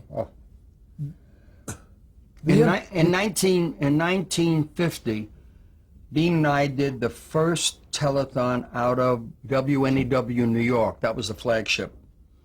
The flagship meaning they also had stations in New Jersey and Connecticut. And as we grew over the next few years, which was 50 to about 53, I think, that Dean helped me do it. Then we were on hiatus from 53 to about 57. And in the interim, Dean and I had split up, and then I was doing the telethon local New York, New Jersey, and Connecticut from 57, 58, 59. Then in 1960, I started to travel to get stations, because we were on 3 stations, New York and 2, whatever that was. By 1960, I was already getting 70 stations, 90 stations, 61, 62. I'm into 104 stations. 66, we went national. I had taken those years to put everybody in place and then finally get them to go with us when we went national. So we were the first telethon to ever go in color, the first telethon to go coast to coast. And by the time we went into 1970, I had 213 stations.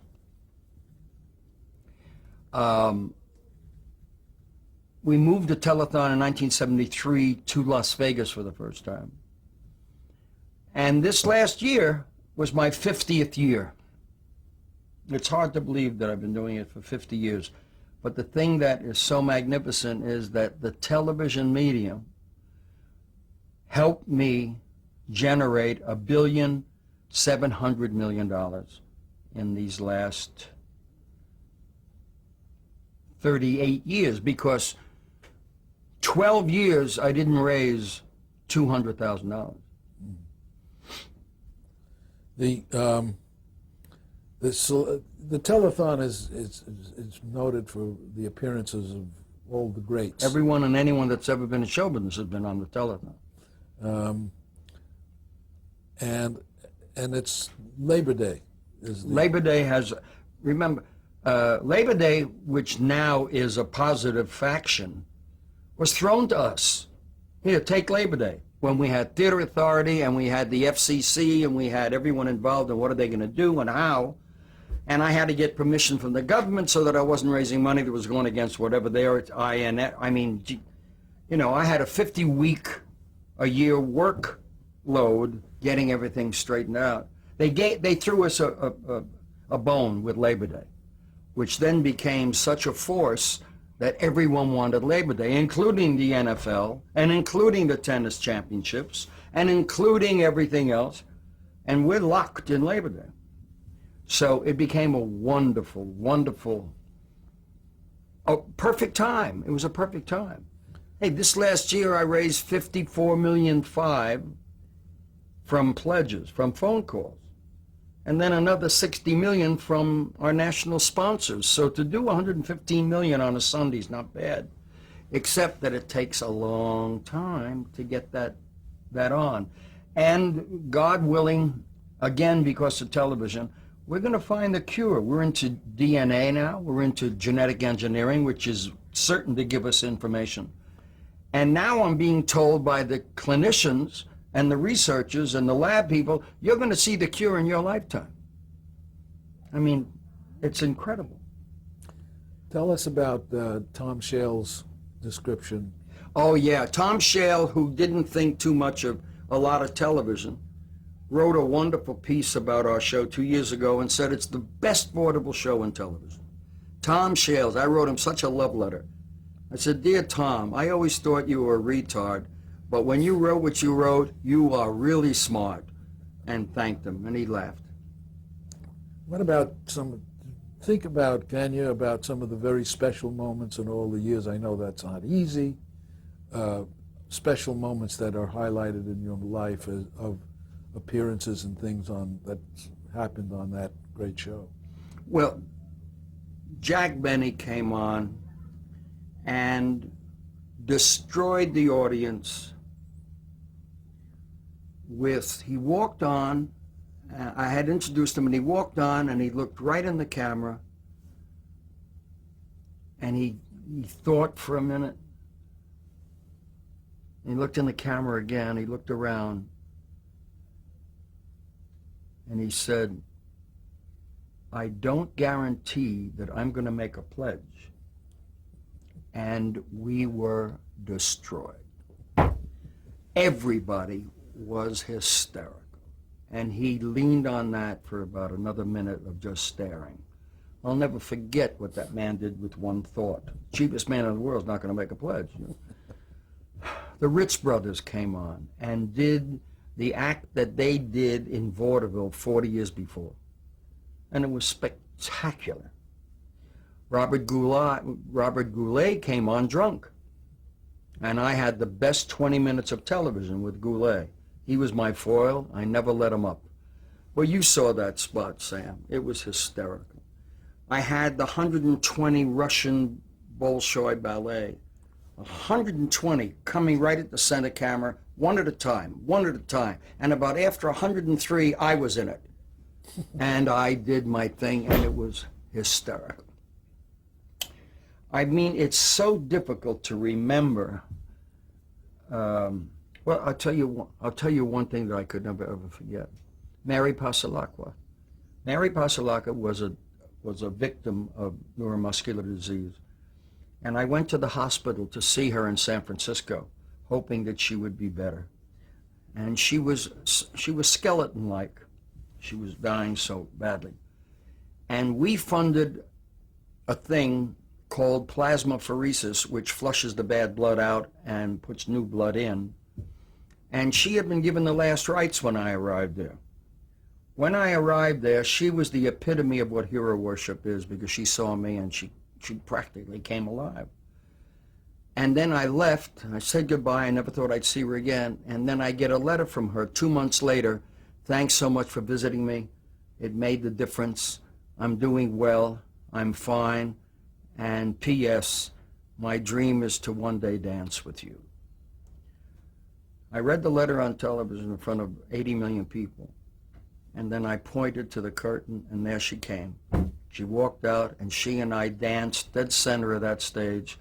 There wasn't a dry eye in the house. She's alive and well because of our funding the plasmapheresis syndrome. And that's probably one of the most unforgettable things, because I was trembling so, trying to dance and be cool. It was so important to her and to everyone else that was a victim. It was a special moment for people in trouble. I guess there was also another great moment in 1976. The other great moment that's pretty close emotionally was when Frank decided to bring Dean on and have us embrace and stop the 20 years of silence, because it was 20 years we hadn't talked. And Frank worked it out. He worked it out so that everyone in that studio, every member of my staff knew Dean was coming on. I'm sorry, everyone in my staff, nobody knew Dean was coming on. The only one that knew it was Ed McMahon, okay? So I could never have heard about it. It was such a total surprise. And when you look at the footage and you see the look on my face and the look on his face, you see two men that love one another. It was an incredible moment. It was great television. You bet. You bet. September 4th, 1976. Yeah. Hi, my darling face. What about You'll Never Walk Alone? When did you pick that song to be your closing anthem? And its meaning to you? In 1950, I had the occasion to go to Chicago to visit the clinic. And in the clinic was a 12-year-old little boy who was suffering from spinal atrophy, a neuromuscular disease of the spine. It was terrible. And they had operated on him and put a shunt in his spine so he could sit up. And when he saw me, he said, I got to tell you something. I love what you do. And I think I was in New York and I saw your telethon, which was like for 2 hours. He said, and I just love what you do. And you know, you should have a theme song. 12 years old. I said, what do you mean a theme song? Like Gilligan's Island? Dot, dot, dot, dot. No. You should have a song for all of us kids, your kids. I said, a song like what? He said, You'll Never Walk Alone. And it was like I was hit between the eyes with a bullet. What? Of course, I know that lyric. I know where he's coming from. But he was a very bright 12-year-old little boy, speaking for all of the kids that were in trouble. And I dedicated it to him on Telethon 50. And I've done it for 50 years. Where did Jerry's Kids come from? That phrase. Well, Jerry's Kids came from the fact that most health agencies are generic. Help cystic fibrosis. Please help us with cerebral palsy. Please do something for those in trouble with sickle cell anemia and so on. And I didn't want what we were doing to be genetic, and I couldn't talk genetically.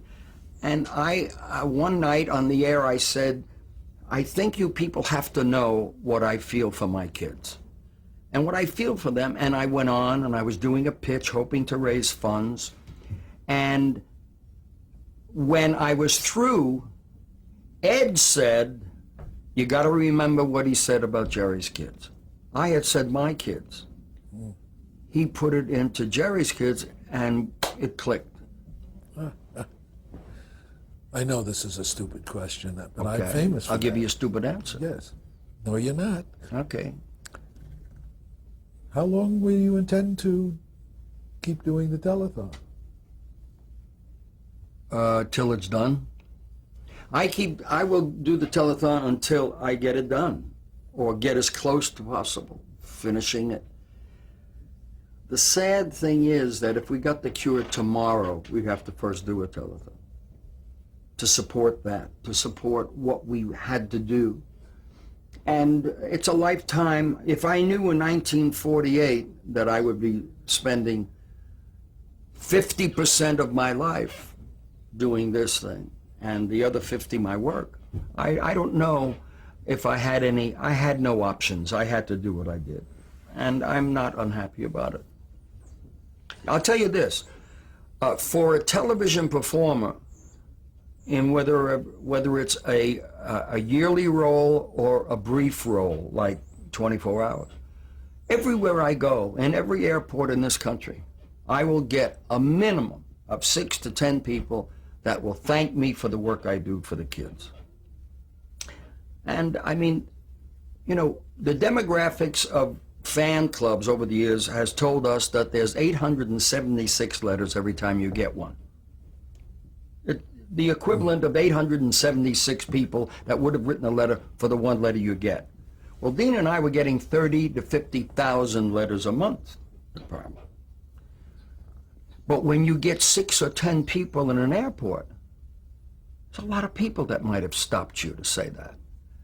I have a lot of people tell me, geez, we think you're so funny and you made us laugh all of our lives. We've grown up with you. And the minute we saw you on television, you were the... But when the people say this about the work that's being done for children, it's wonderful. It's very meaningful. There's one thing I neglected to ask you about, another first in your life, which started a few years ago with a thing called Damn Yankees. Yeah, Damn Yankees. Oh, God, that was wonderful. Damn Yankees was wonderful. I had the best 3 years of my life doing Damn Yankees. I think that it was an incredible thing because I walked in and demanded that I be treated like anyone else coming into the show. Everyone had these wild ideas. Oh, Jerry Lewis is coming into Damn Yankees. He'll fix that role. He'll rewrite that, and we'll do this, we'll do that. Well, I came into it like a professional. Tell me where to stand. What are the words? What must I do? And I never deviated from that. I was as pure a professional as you would believe. Never stepped out of character. I did it all, and it was incredible. Shocked everybody. And I'll tell you something interesting. Peter Bogdanovich came to the theater one night, and he came backstage. He said, I'm still crying. He was so touched by the fact that I was on Broadway finally, and that the show was so terrific. And he said, I have to tell you something. He said, I wasn't as thrilled with what you did on the stage as much as I was with what you didn't do.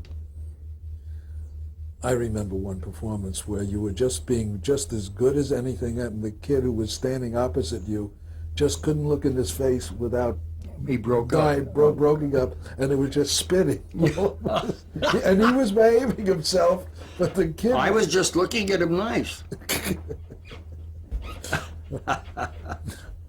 Let me go back to directing. After you and Dean broke up, you did a lot of directing and a lot of films. You told us how many. You can tell me again. When you started, tell us about starting to direct, and who were the directors who influenced you, who helped you along the way learning your craft, okay? Okay. The director that I loved watching on the screen, the work of the director on the screen, was Hitchcock. I was very impressed with his sense of time and how he took audiences to the places that he took him. But that was just I was in awe of his directorial prowess. But Joe Mankiewicz, who was a very close friend of mine, allowed me to spend time with him on his set. And what I learned during All About Eve would be like any other kid going to Harvard or Yale for 4 years. Watching Joe Mankiewicz deal with actors, deal with the material, deal with the crew, creating an atmosphere for fun. And his line to me was, if you can create an atmosphere for fun, you're going to get exemplary work. And I never, ever forgot it. So that every sign on every set of mine read, this is not a closed set. You're welcome. Please come in. And then I had bleachers for visitors. And what it did for me was it allowed the ham and me to stay alive. And then I found that grips and technicians and my electricians and all of these people had their own ham and were turning to these visitors to tell them about their role in this film. One cute guy I had, his name was Irving Newmeyer. He was about 77 years old. And he walked over towards the people and just stood on a gobo stand. And he leaned over and he said, if I don't show up, he don't do this.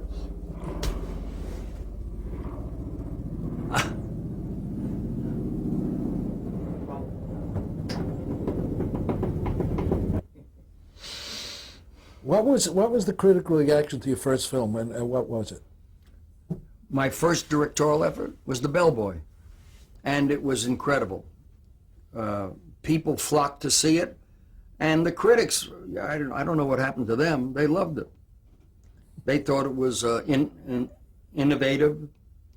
It was wonderful. It was a series of nonsensical situations, no plot.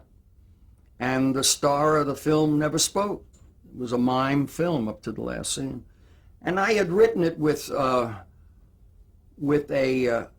idea of doing something about the old, why didn't you ask me? Why didn't you ask my opinion? No, what is it? I would have told you. Well, nobody asked me. And I took that idea and made a film out of it. Now, the interesting thing is that I shot it at the Fontainebleau in Florida, and I was appearing there, but I needed a film for Paramount. So they said they wanted to release Cinderfella. I said, no, I made that for a Christmas. That's a Christmas movie.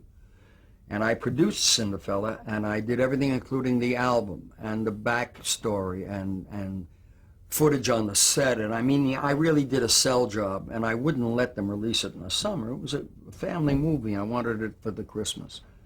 So Bonnie Ballard said to me, hey, I don't care what I release July 2nd. Give me a movie. I said, I'll have a movie for you. Now, I'm opening at the Fontainebleau on January the 4th, 1960. I opened in the La Ronde room of the Fontainebleau Hotel, and that night, I started to write. I wrote a 168-page screenplay in 9 days.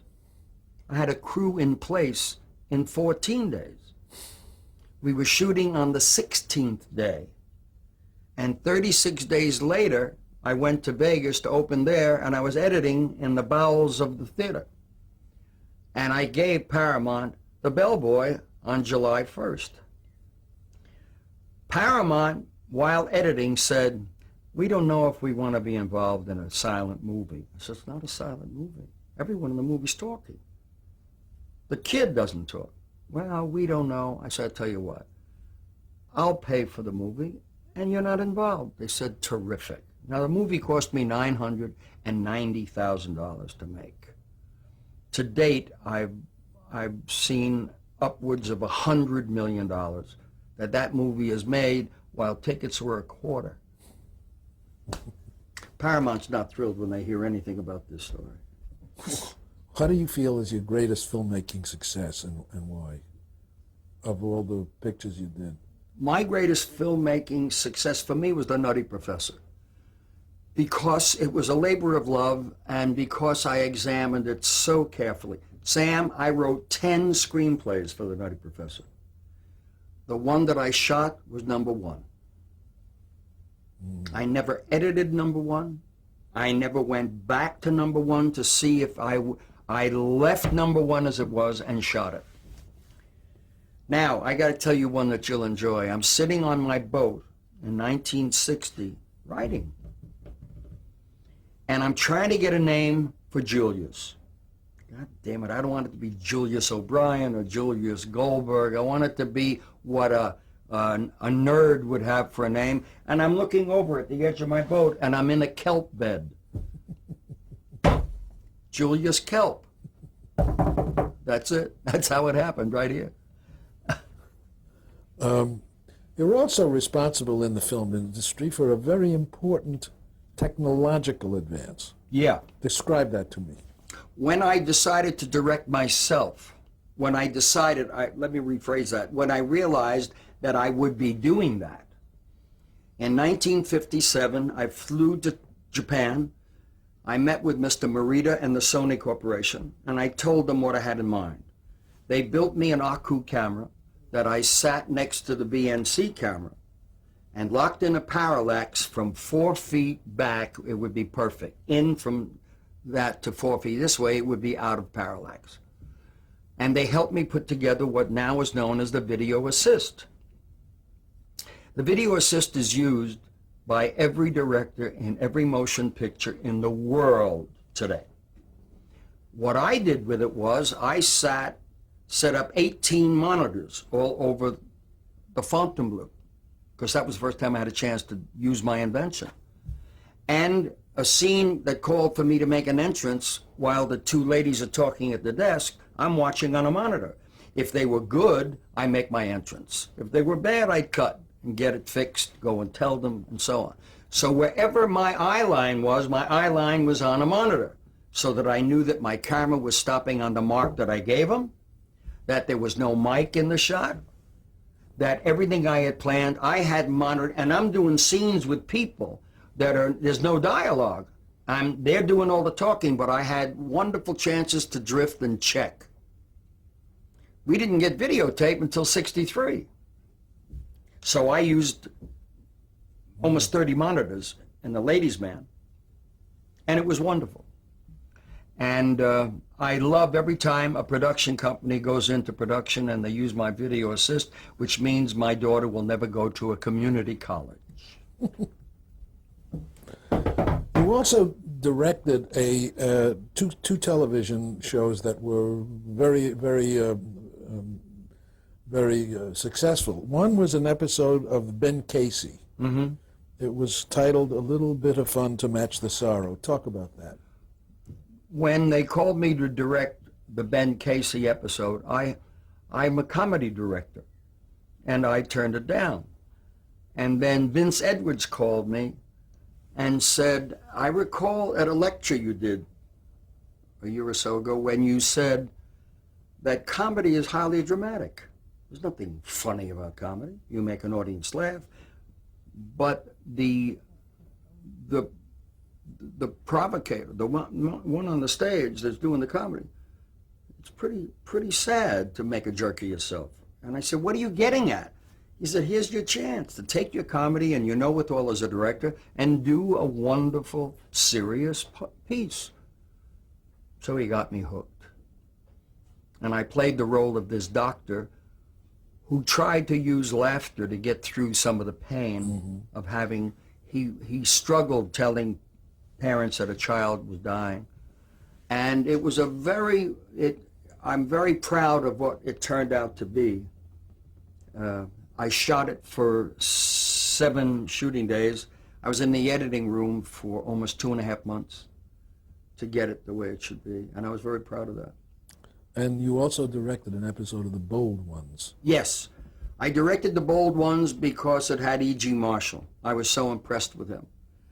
And when they called me to ask if I would do that, I said under one condition. I will do it if we can tell the muscular dystrophy story. It's a perfect vehicle. They came back to me and said, the writing staff is thrilled with the idea and go for it. I went there and prepared for 6 weeks to shoot 5 days. But it came out as a wonderful film.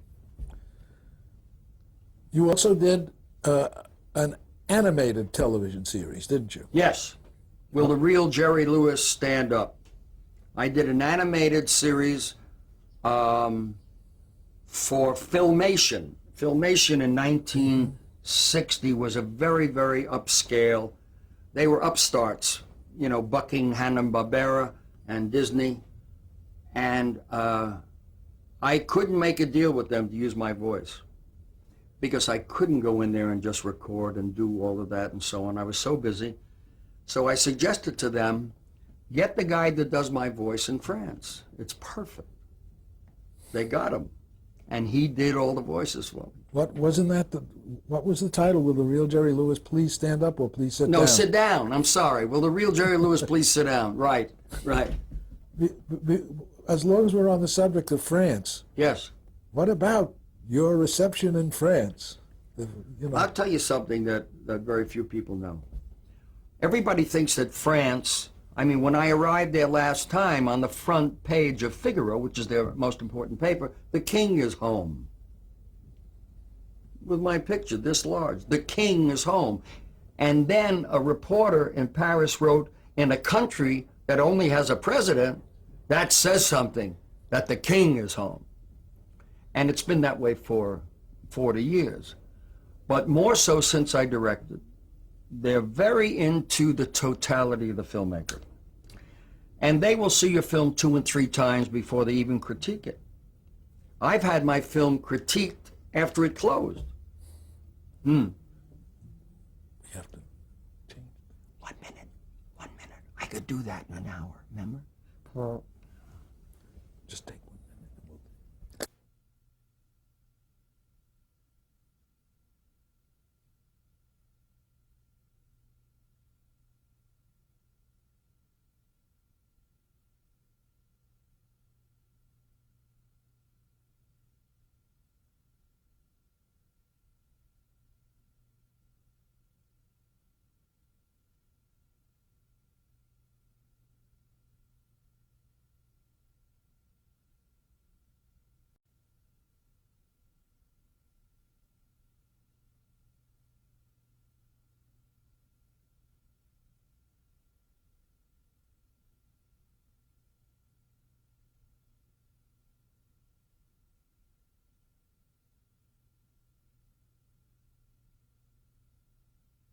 I don't care. He'll be late getting out of here. I don't care. I'm not going to say.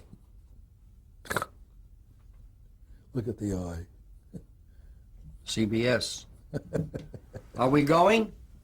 Okay. Demographics Incorporated out of Washington, D.C. is a company we've used over the years with films to get readings on their polls and their like Gallup. And we wanted to know about France and the dimension of France in I guess I would say 1980. We went to them and paid them a lot of money to do this research. They came back to us telling us France, in terms of the fame of Jerry Lewis and how a country feels about him, is number 8 in Europe. Number 1 is Belgium. Number 2 is Italy. Number 3 is Germany. Number 4 is Spain. Number 5 is the Netherlands. Number 6 is Romania. Number 7 is whoever that is, and number 8, France. 7, I think, Czech Republic or something like that. That the mail from all of these places is 3-1 to France. When I did my concerts in Germany and Italy, I played to 25,000 people at the stadium in Berlin, and there were 25,000 people outside. I had to do another show for the people outside. When in Germany you get a laugh, they stamp, they go crazy. France is number 8. It's incredible. And when I go to France, you wouldn't believe what goes on. I mean, I can never walk anywhere without 500-600 people following me with children and dogs. Jerry, oh, but they never push. They never, ever push. Same thing in Israel. I mean, I walk on the streets in Israel, and my films are so big there that they say, oh, shalom, Jerry, oh, we love you. You know how the Israelis are. Come to my house for our spaghetti. Okay, let's get back to your television appearance. You did Saturday Night Live, didn't you? Yeah, I did Saturday Night Live. I don't remember when. Some time ago, but I had a wonderful time with those kids. Did you? Yeah, it was wonderful. And a film called Fight for Life? Fight for Life was a film I did for Chuck Freeze. And it was a marvelous story about a child that Dr. Bernard Cantor is an ophthalmologist in Canada, and his daughter was suffering from epileptic fits. She had 100 grand mal seizures a day. And Dr. Cantor, who was very friendly with a priest from Canada, decided they're going to go to England and smuggle in prednisone. They did smuggle it in, and our NIH called them from Washington and said, let's do this together. You can't smuggle things. And Dr. Bernard Cantor was responsible for releasing prednisone, so that the FDA finally said, okay, let's go forward. And children all over the world have been saved since. So it was a wonderful movie. And the HBO Comedy Hour with Sammy. We had such fun. Sammy and I were at the ballet. We were playing the ballet for the last 4 years of his life. And in the final, next to the final appearance, HBO did a special of what we did. And they had the worst trouble of any television program in the history of the world. Because we wanted to give them all we had, so we did 2.5 hours. Now they're trying to get that down to an hour. And I kept saying to Larry Bresner, you're never going to get that down to an hour and have any kind of fluidity. But they did, and it was okay. You know, a viewer doesn't know that you did all of this great stuff and they only had this much. Wise guy. The Wise Guy I did for CBS, I did an arc, 5 programs. Eli Steinberg I played, textile business. And it was just a wonderful experience working with these super talented actors. And I had a wonderful time. While we were, during this interview, we've talked about a lot of stuff. Is there anything that I left out, or you left out, that you would like to mention? About 35 years worth we never got into. What about King of Comedy, for instance? Oh, well, the King of Comedy was a very unique situation because the script was terrific, and Marty Scorsese called me. I was appearing in Tahoe, and he said, I'm going to send you a script overnight, FedEx. Please read it. I think you're going to find it interesting. And I got it, and I read it, and I called Marty, and I said, it's a wonderful script. It's a wonderful idea. He said, will you do it? I said, yeah, I think I'll do it. It was terrific. I'm in New York 4 weeks later, and we were going to prep. And for the next 8 weeks, Marty and Bobby De Niro and myself met every day, and their questions to me were related to why I have no anonymity and what's it like being a celebrity. Now, Bobby De Niro was sitting here saying to me, what's it like being a celebrity? And I said, what the hell are you talking about? Now, this is 1982. Well, Bobby was known for Bang the Drum Slowly, and who could remember that face? Taxi Driver, Raging Bull. He has anonymity. He doesn't know what it is to be a celebrity at that time. And I proceed to tell them things that we incorporated in the script. And it was a wonderful experience to watch the stuff take place. And I was giving them the benefit of some, at that time, some 50 years of experience. Okay, kid, what is it to be a celebrity? That fame, since that first blush of it when you were with Dean, all through the years. I'll tell you what being a celebrity is. If you're humble about it, and if you forget about it now and again, it's wonderful. Because your inner government, the thing that I use all of my life as a guide to what my conduct should and would be, I'm very excited about making it. I'm like a 9-year-old kid. I am playing it to the hilt. I go shopping for things I don't need. I spend money like it's going out of style. I'm thrilled to death that when I'm in a restaurant and there's 18 people lined up standing for 2 hours, that the maitre d' takes me right to my table. I feel badly for all of those people, and I think it's unfair, but I don't want it to change. That's as honest as I can be. I don't want that to change. While going to my table, I am terribly saddened for those that are still sitting there and waiting there. But celebrity brings you a lot of things. I'll give you the most important, most precious moment of celebrity that I can remember. My daughter, who's the air in my lungs, and I don't have to tell you what she means to me. She has made me a whole new human being in the last 8 years. A better human being, I should say. And we were in Florida, and Danny was 4 years old. Her name is Danielle. We call her Danny. And the pilot of this chopper, I call a pain in the ass. Going? Yeah. Okay. Danny is 4 years old, and I had just opened at the theater in Fort Lauderdale with Damn Yankees. What happened was, Danny had picked up a pill in the bathroom of the suite that someone must have been, prior to our coming there, had left the pill on the floor, or dropped the pill on the floor, and Danny ingested the pill. I think she thought it was candy. But an hour later, Sam told the nurse, the nanny, to please be sure that Danny gets the Benadryl for her cold. Well, she gave her the Benadryl, and Danny came into my apartment side of the suite, and she was falling down. Couldn't talk, and her hands were getting rigid, and she was poisoned. I picked her up, and I rushed down to the lobby, and I jumped a guy, get me to the hospital. He saw me with my baby, drove me to the hospital. I went into the emergency room, and there's 67,954 people, including a Mexican karaoke team sitting there waiting.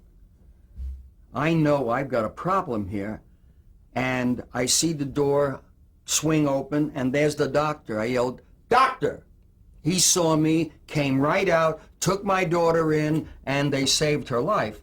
She wouldn't have made it in 20 minutes. Celebrity paid me the best gift that I've ever had in my life. Had the door swung open and I was a cabbie, I'd have been in the line with 96,482 Mexicans. That's celebrity. That's when it really pays off.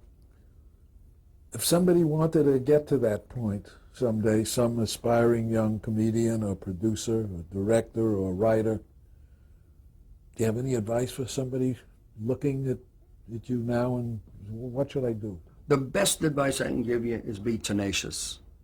Be aggressive. Don't be polite. If you're polite, you'll be one of the many people standing in the line. You have to be a little pushy. You have to be prepared to say you're sorry, that you were wrong, or you possibly have made a mistake. But on the whole, you got to go for it. You ain't never going to round the bases unless you swing at the bat. And if you don't swing at the ball, rather, you're never going to get around first, second, and third. You just have to want it so desperately that you can go without food. Then you're on your way. Mr. Levitch, how Yes. would you best like to be remembered? I've been asked that before. How would I best like to be remembered? I think that I don't care. I really don't care. I want to be recognized now when I can appreciate it. Listen, okay, I'm going to give you a couple of names here. Okay? And I would like you to give me a description or an anecdote. You're talking verbal Rorschach, right? Yeah. Okay. Yeah, verbal, schmerble. Go ahead. People you might have worked with or people you admired or whatever. Right. Red Skelton. Brilliant, brilliant clown. Johnny Carson. Brilliant monologist. Dinah Shore. Wonderful singer. Marty Scorsese. Brilliant director, too short. Robert De Niro. One of the best actors that ever lived. Sammy Davis Jr. One of the nicest Jews I ever met. Frank Sinatra. One of the nicest Gentiles I ever met. Most generous, most giving, most loving man I ever met in my life. Hal Wallace. A putz. Norman Turog. Norman Turog was one of my first directors. He taught me a great deal. He was a good director. John Rich. If John Rich didn't have so many personal problems, he'd be a wonderful professional. Peter Lawford. Peter Lawford was Harry Horseshit. I don't know if you're going to use that, but that was him. You know, he'd have the cufflinks and the ascot, and he was always playing Harry London. A former NBC program chief, Norman Blackburn. Oh, he was terrific. Norman Blackburn was the NBC exec when Dean and I were first doing NBC radio. Abby Greshler. Oh, God, I hate to speak of the dead, but he was dead when he represented us. You remember Larry Gelbart saw Gressler's wife walking down Fifth Avenue? He walked over to her and said, "You have my condolences," and he was standing next to her. Dick Stabile. Oh, he was my musical director and my conductor, and a lovely man. Great musician, one of the best on the alto sax that ever lived. Jack Keller. Oh, my teacher about when I was paying him a lot of money as my press agent. He was representing George Evans in New York, and I went to him one day and I said, "Hey, I'm paying you a lot of money to get my name in the papers." He said, "No, no, no, you're paying me a lot of money to keep your name out of the paper." He said, "That's what you're paying me for." Paul Cohen. Paul Cohen was the man who asked me if it was a viable idea to do a telethon for the dystrophic child. Mm-hmm. Ed McMahon. Oh, God. Well, that's a pussycat. He's there for you whenever you want him. He's a loyal, staunch friend. And the beauty of Ed McMahon is that he personifies Webster's definition of friend, which is one who holds a personal regard for another. That's Ed McMahon. Lou Wasserman. Good businessman, ran MCA.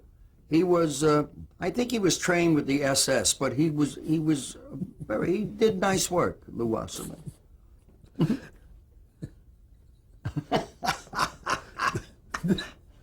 Excuse me, David Sarnoff. David Sarnoff, you mean General Sarnoff? General, Oh, yes. He was super. What a nice man he was. And when I met General Sarnoff, David and Bobby were little kids.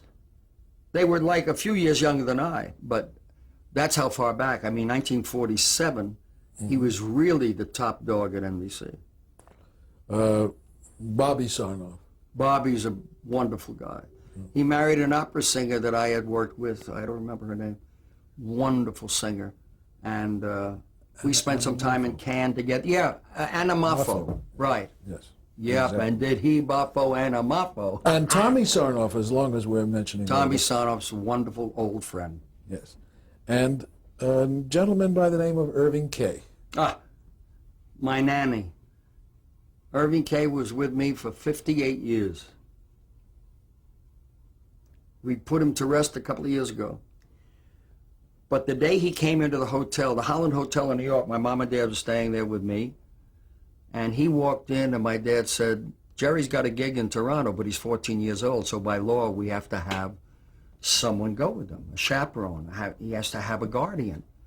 He said, would you go? Irving said, "You got it." He said, "You want to pack?" And he pulls socks out of this pocket and a toothbrush out. He says, "I'm ready." And he was with me 58 years. Yes, I remember him. Yeah, he was fun. Is there anybody else you want to talk about that we left out? Well, Michael DeBakey has saved my life 5 times. And this last trip, when I went down there, he said, "You got 4 left. You better take care of them." He saved me when I was a dope addict, cleaned me out, set me straight. Then I had open heart surgery, saved my life then. Then I had prostate cancer, and he took care of that business and straightened me out. After that, I had viral meningitis, where I got dangerously near death, and he saved my life. And just a month and a half ago, he did it for the 5th time when they pronounced me full-blown diabetic. So that's why I had to eat at a certain hour before.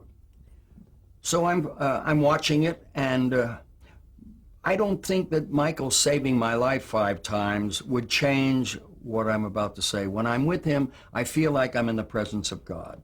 And I just wish that everybody had an opportunity to feel that way about someone in their life, because it enriches your life. And he's a great friend. And I think a lot of his good stuff has rubbed off. I'd like to think so. You've had a lot of good, enriching things, including your family. Oh, yeah. And your family includes your whole family. Yeah. All the kids. I got a slew of children. God, you'd think I was Catholic. You were. I have wonderful sons. I have an incredible daughter, and my wife is just about the best thing in the world. She doesn't ever forget to come over to me and say, I'm so proud of you. I think you're such a giant. And you'd be surprised that you think you've heard that a lot. No, you don't hear it a lot because you're not hearing it from meaningful things in your life. When you hear it from someone that's meaningful, it's wonderful. She knows that I need it, and she also knows when it would be good for me to know that I wasn't too terrific. And I get straight from her on both sides, so I'm very blessed. Oh, well, I think you are. I think you've had a great ride. Don't you think this has been a great ride? Oh, God, yes. I'm looking forward to continuing the ride. You know, I'm not getting off. No, I got a lot of work to do. You know that there are a lot of people your age and my age who hate you because you still have all of your hair. You understand that? Do you have any feelings about that? No. The thing that kills me is watching the audience. You know, at the Orleans, I'm playing to 1,000 people, and there are a lot of people of my age, and some of them came in on walkers. And I'm 4 years or 5 years older than they are, and I'm bouncing on the stage for 2.5 hours, and every once in a while I look at the audience, you see a guy going, I don't believe it. How could that be? Now the show's over, and with a walker, he's going out. He's 62, you know. It's wonderful. It's wonderful. The thing that I would tell, you know, when you said what I would advise the young people in our creative process, the most important thing, I think, is if you think childlike, you'll stay young. If you keep your energy going and do everything with a little flair, you're going to stay young. But most people do things without energy, and they atrophy their mind as well as their body. I believe that. I think you have to think young, you have to laugh a lot, and you have to have good feelings for everyone in the world, because if you don't, it's going to come inside your own poison and it's over. I learned that. I learned that the hard way. I heard a great Mark Twain quote that you could tell your people who were watching is, comedy is tragedy with a little time. Yeah. Yeah, Isn't I that? love that. Say that. Comedy is tragedy with a little time. Yeah. I love that. Mark Twain, he was good too. We're done. I think you got some stuff. Oh, you got it. You kidding? You kidding? You kidding?